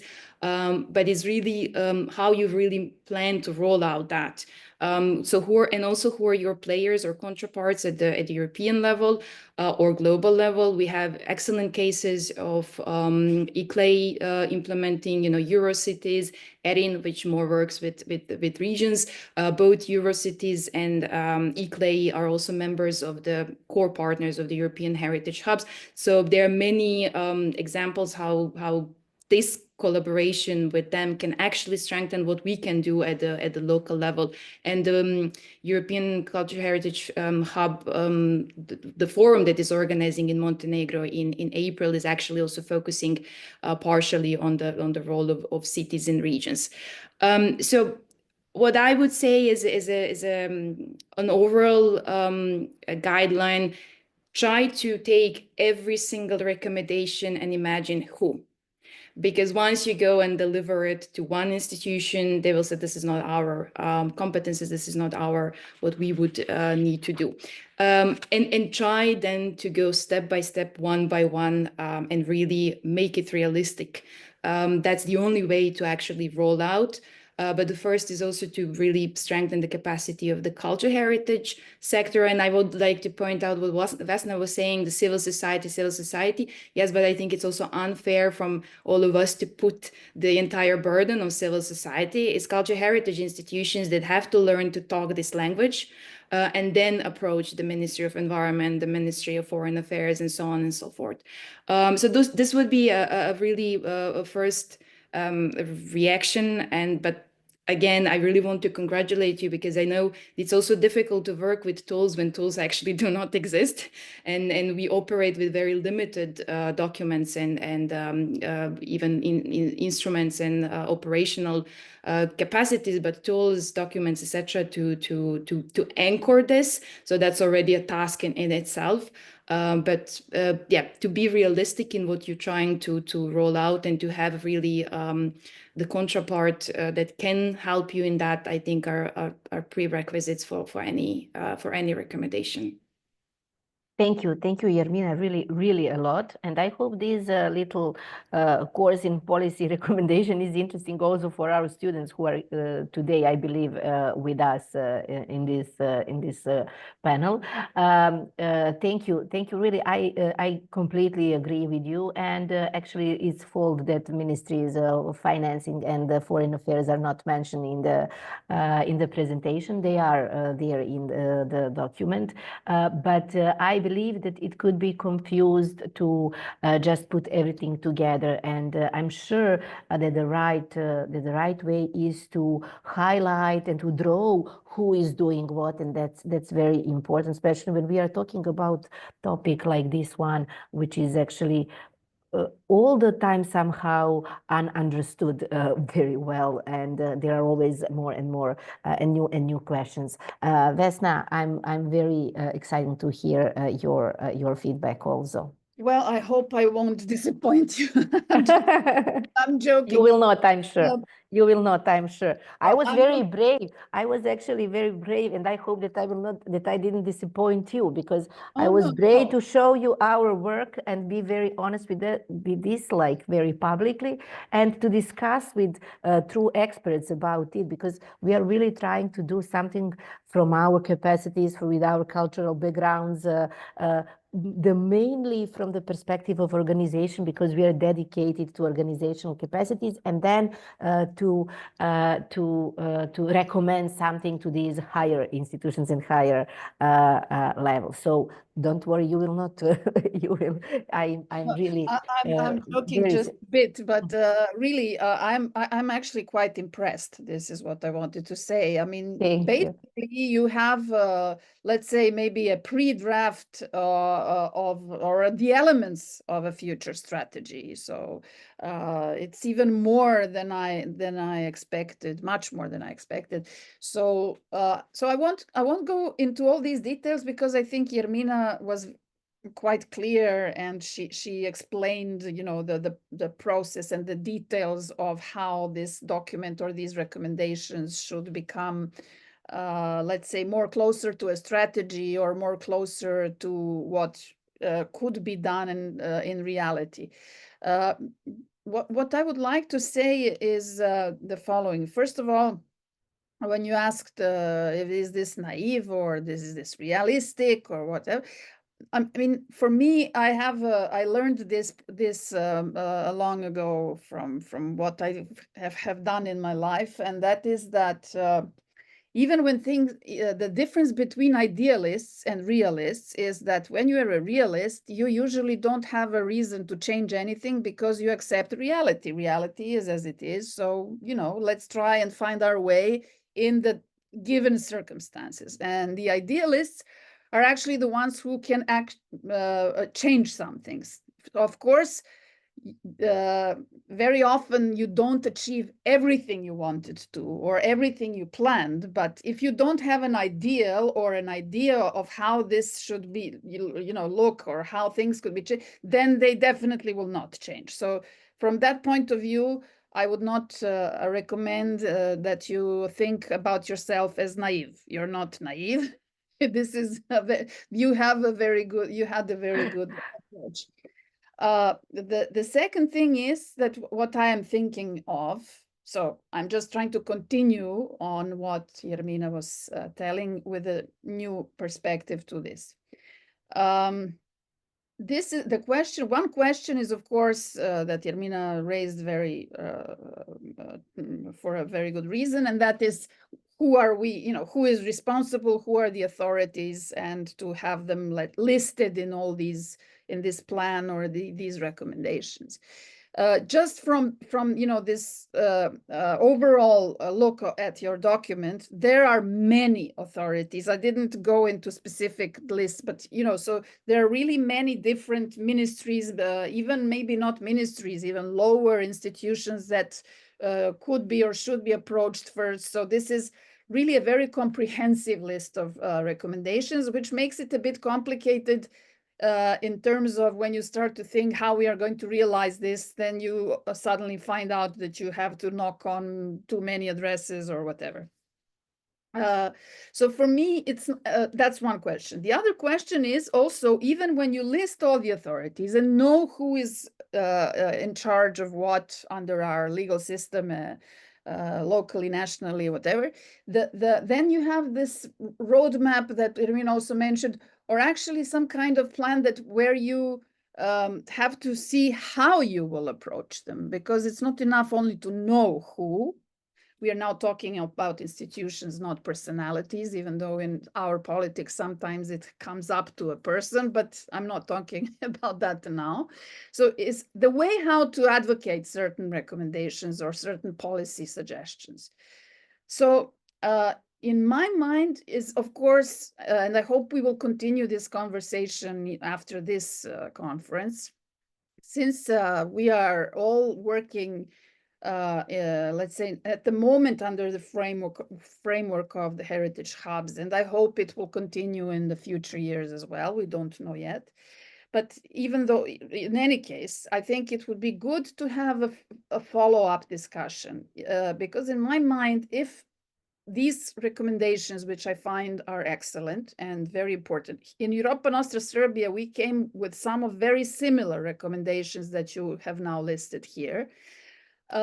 We need to have a wider network or community that will advocate for this. There is no one organization that will be able to make this an issue just for the start, because I'm not yet talking about the final result where everything has been adopted and, you know, the happy ending. It's far from that. But just to come to this ending, there is a lot of work to do, and this work cannot be done by any one organization if we want to, of course, approach it that way. The usual way is that we write a very good document, put it online, and hope that someone will use it when they develop and design their policies.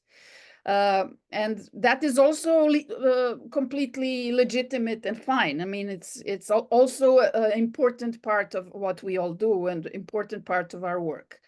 But I'm just thinking, if we want to make it real, what are the ways to make it real? What can we learn from, how can we help you, or you can help us? So I'm just actually suggesting that at least for this side from Serbian side, that we might organize another follow-up, or, you know, talk about it a bit more, because almost all of these recommendations are important enough to have almost one meeting per recommendation, just to see what should be done and how it could be done. So it's really quite comprehensive, and that's why I'm not trying to comment on all of them. And finally, just to give you an example of actually how many things are going on in the field of heritage that are somehow not, I don't think that we should all be unified and under one umbrella. This is not the point, especially not for the civil society organizations. But it would be good if we had more possibilities to find out who is doing what. Just one example. In our 7 most endangered heritage list of Europa Nostra and the Investment Bank Institute, 2 years ago, the water mills in the village of Bistrica got on this final list of 7 most endangered monuments in Europe. And one of the things after the process that they went through, that is part of this program, they have developed something that is called the Study on Sustainable Rural Development in the Bistrica Tourism Zone, which the tourism zone of Bistrica is a very small village, so they have protected cultural heritage and protected natural heritage. It's an interesting, let's say, case study. I don't know that, so this is not the local strategy for cultural development. It's a smaller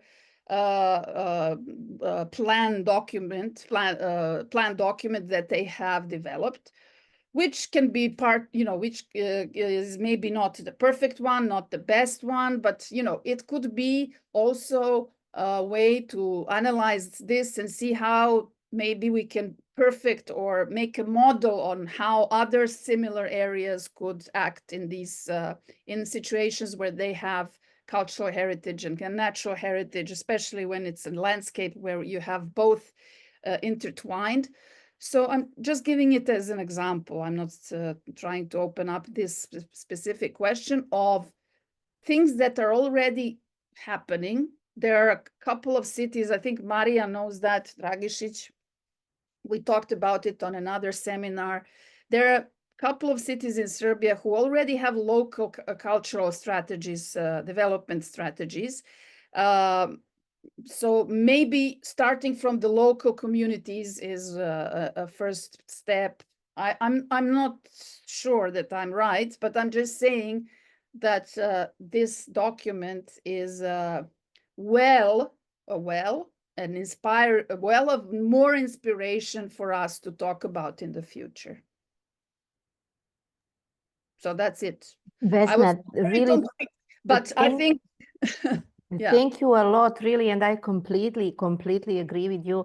I'm for making a serial of conversations about this topic, and it could be public or non-public. But I really believe that it would be important to, and for us it would be like really so important and so helpful and great.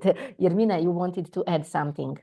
Yeah, it's just to complement, really, to continue the discussion and to, I don't need to remind you, but I'm sure you have to start creating alliances, with people, with single people, with institutions on different levels. I mean, the European Year of Cultural Heritage at the European level happened. I mean, the regulation that made European Year of Cultural Heritage in 2018 to happen, it was an effort of a very small group of people. What I want to say that very often some efforts and some steps actually boil down to people and not to institution or a single person in an institution that get caught to an idea, to a concept that recognizes, and no matter which hat they wear, they can be instrumental in pushing this agenda. So try to create, within all these stakeholders that you identified in the document in really great way. As I say, you need to understand who is doing what. You also need to understand who can help you, doing that. As Vesna said, because one thing is really making that happen, but another thing is creating an army of institution or organization, people, individuals who can actually help you in all that diversity of the landscape of cultural heritage actors that you have that actually can support. Because one way that you recognize that you need to do, but another way is like how you really arrive there. What is the advocacy that you need to do? Whom you need to lobby for? Do you have skills to do that? Who can really help you maybe already with that? So try to be open as much as possible. I'm just going to give one example. We always, when we talk about, I don't know, adaptive reuse of cultural heritage, we always keep talking within ourselves, but we never invite investors and bankers, real estate people also. We always exclude, we just don't invite them to this conversation, while actually for the adaptive reuse, they are essential to be there.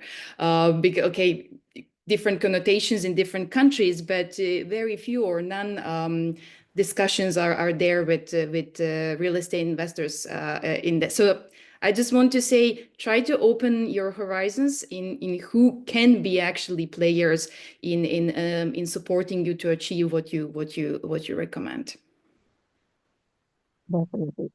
Yes, thank you. Thank you for all advices, and I hope and believe, and I'm sure that we will continue this discussion. Now, I know that we are completely running out of time, but this question actually... Can I just say one more little sentence before you continue? I apologize for Yes, of course. Very rude of me, but no, you are something that also is in line what Jarmina was saying. Europa Nostra Serbia as a main activity, which is now in its final stages for under the European Heritage Hub program, is to exactly form an alliance, which we are now, it's the working title is Alliance 2525. Why? Because it's the year 25. It can also be 25 plus. So we have already started meeting. We are doing going towards a similar not a similar document per se, but a document that we can all sign. We are not going to formalize it legally. That's not the point. The point is to have a meeting place, a platform where we can exchange ideas, and we will. So what I want to say, you will be very soon be invited, and then we can discuss this together. Perfectly. I'm very happy to get that invitation, and you can count on Green Art Incubator for sure. I would be able, and I would love to discuss with you until the midnight, but we are running out of time, and you have obligations also, and we have this wrap up in continuation of this panel. But I will use this my last chance to pose you a last question, because it really is so triggering for me, and it troubles me a lot. And it will be sort of introduction of our next panel. We will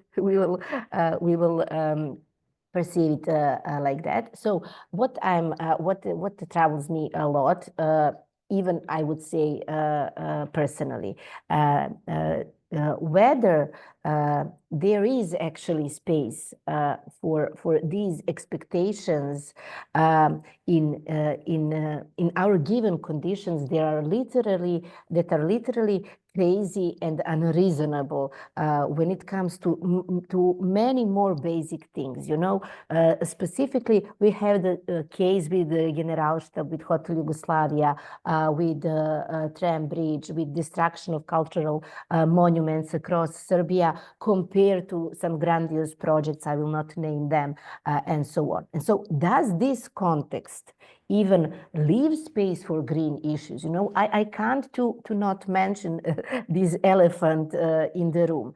Or perhaps, as I hope to believe, actually addressing these green issues could also be a means of solving some other challenges that are for sure much more pressing at this moment. Okay, maybe this time I can start. Yes, of course. This was exactly what I was talking or trying to say in the beginning, but yes, I understood you. I limited myself because I didn't want to change the focus of our conversation.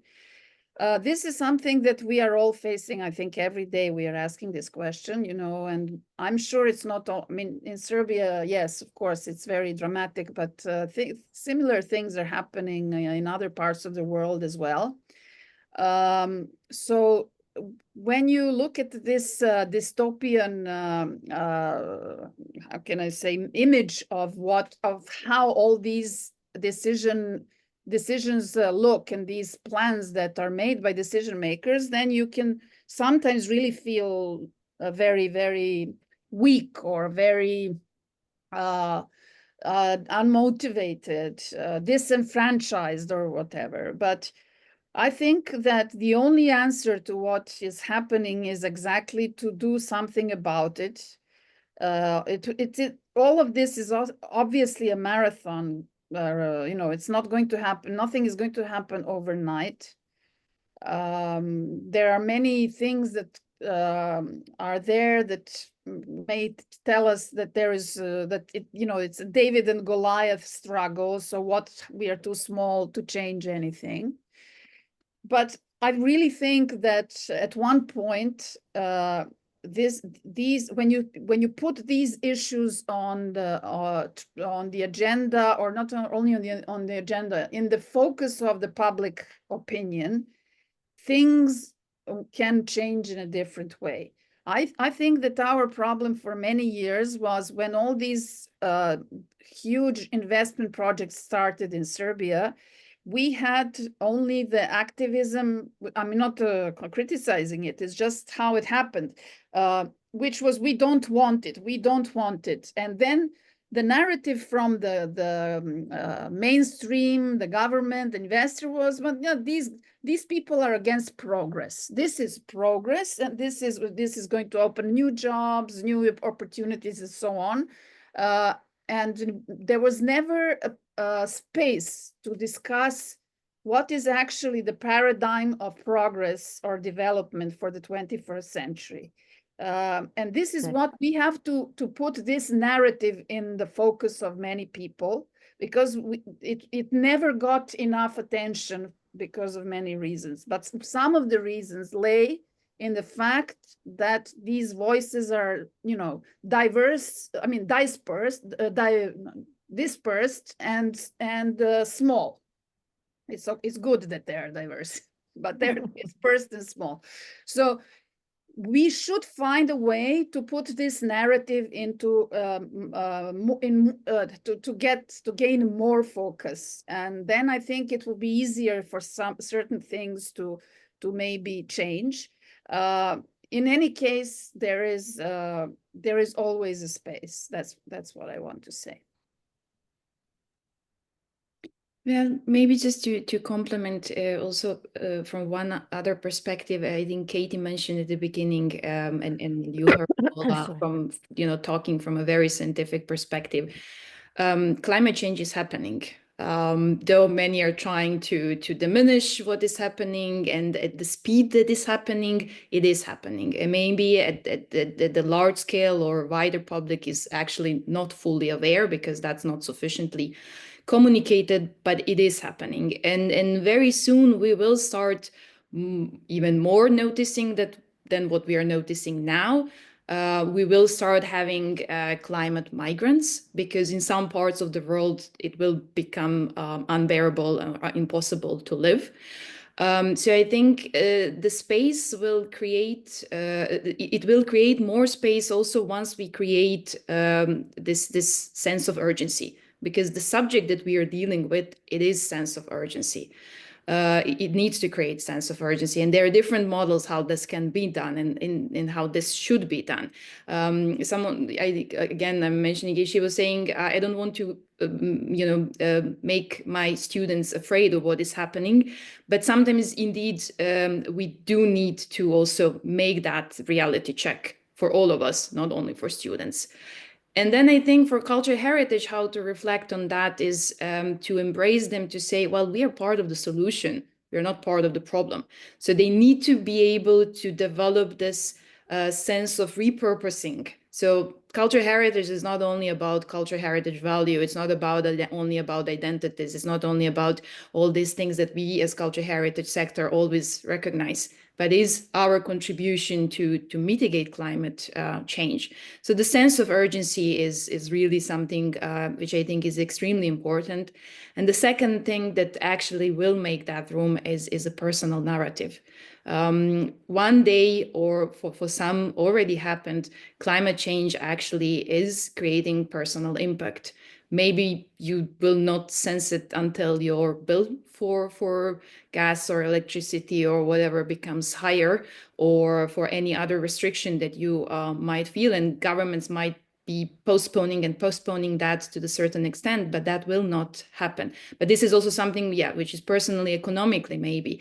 But until you lose the place that you love, until it is gone due to climate change, you will not maybe fully comprehend. But these stories are happening more and more. There are many examples of that, and the more we talk about them, not only through data and not through only red lines that we see from scientific reports, I think that can actually create the understanding what is really happening, and it will immediately actually create the room for that narrative for cultural heritage to be. Yes, we do have different urgencies, and it's not comparable in any case, but as we are also at the European level very much involved in the narrative about Ukraine and rebuilding Ukraine, the question is not, of course there is a big question when, but about rebuilding is about how, and that actually involves a very strong sustainability and climate aspect in rebuilding.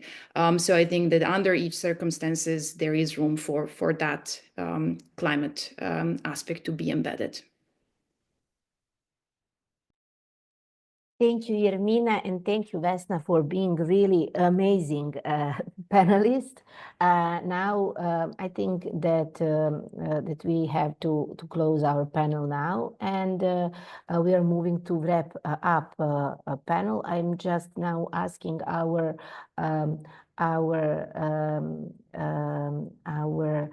Vukashin and Tiana just to moderate me. Who will moderate this wrapping up panel? Should I do that, or Jura maybe, as someone from other department wants to do it? Please just remind me what is our plan, because I'm very energized because of this conversation and very happy, and now I can't remember anymore what was our plan. Please continue. Okay, the plan is that you and me will moderate the last panel. Okay. But Ksenia, since you're in top energy state, you can continue. Well, let's check first just our chat. Is there anything, any question? Yeah, that was also yes, what Tatiana mentioned Dušica Čačak-Somber, and I think it would be really good if she wants to comment, because she was doing, as I know, the research about it, and I guess that she would like to share with us her impressions in this context. And maybe Tatiana is not with us anymore. She wrote this. No, I'm here. You're here. Okay. Tatiana is in. I'm here. It was a great conversation, and really congratulations to all the colleagues for organizing it and all the speakers. This was really impressive to learn from.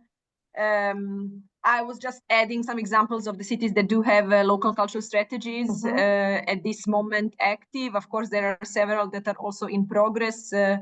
In the recent years, local cultural heritage, local cultural strategies are mainly designed in the moment of a particular city becoming Serbian capital of culture. So in parallel with this program, then the local cultural strategies are being designed, and maybe this is additional context, additional framework in which future local capital of cultures will be interested to also introduce this dimension further.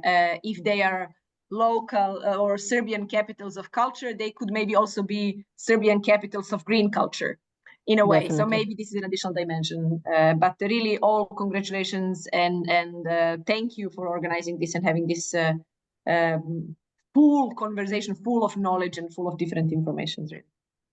Thank you, Tanya, and the idea is more than excellent, definitely.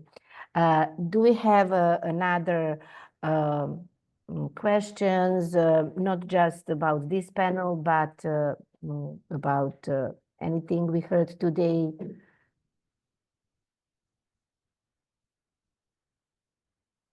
I can't see, are there little hands, little yellow hands? I'm checking the chat.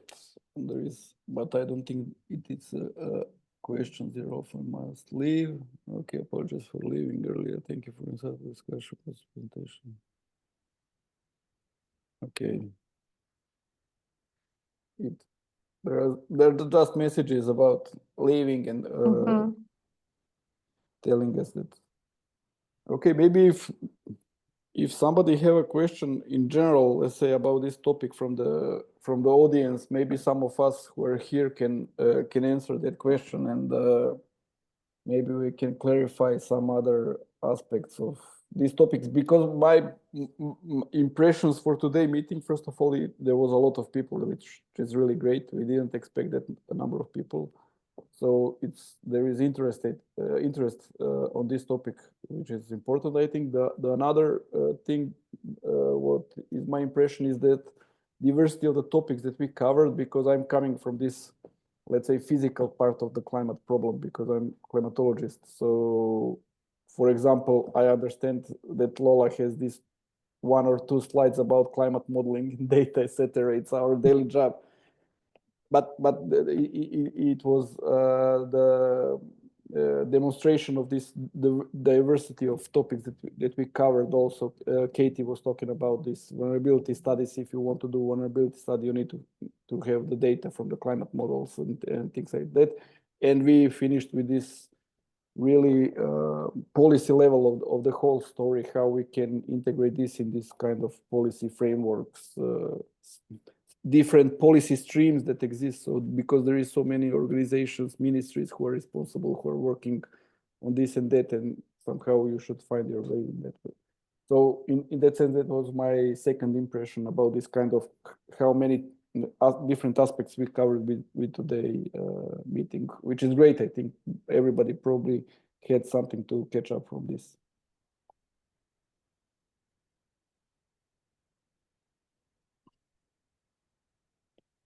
Tatiana, like it. Yeah, thank you, Tanya.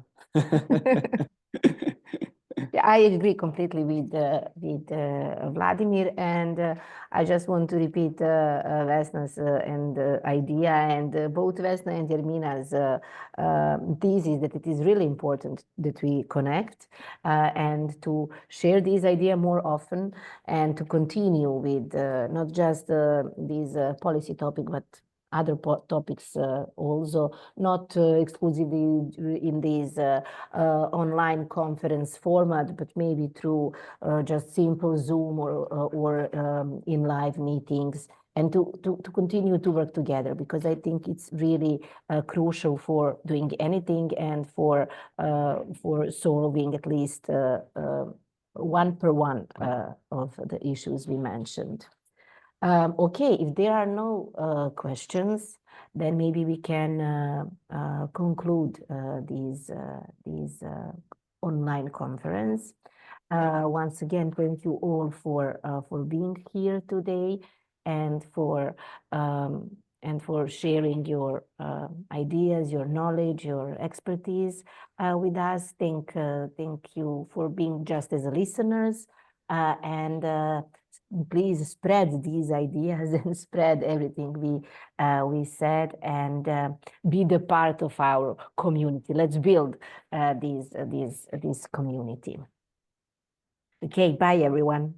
Bye. Thank you, everybody. Thank you. Bye. Thank you. Bye. Take care. Thank you. Bye. Bye.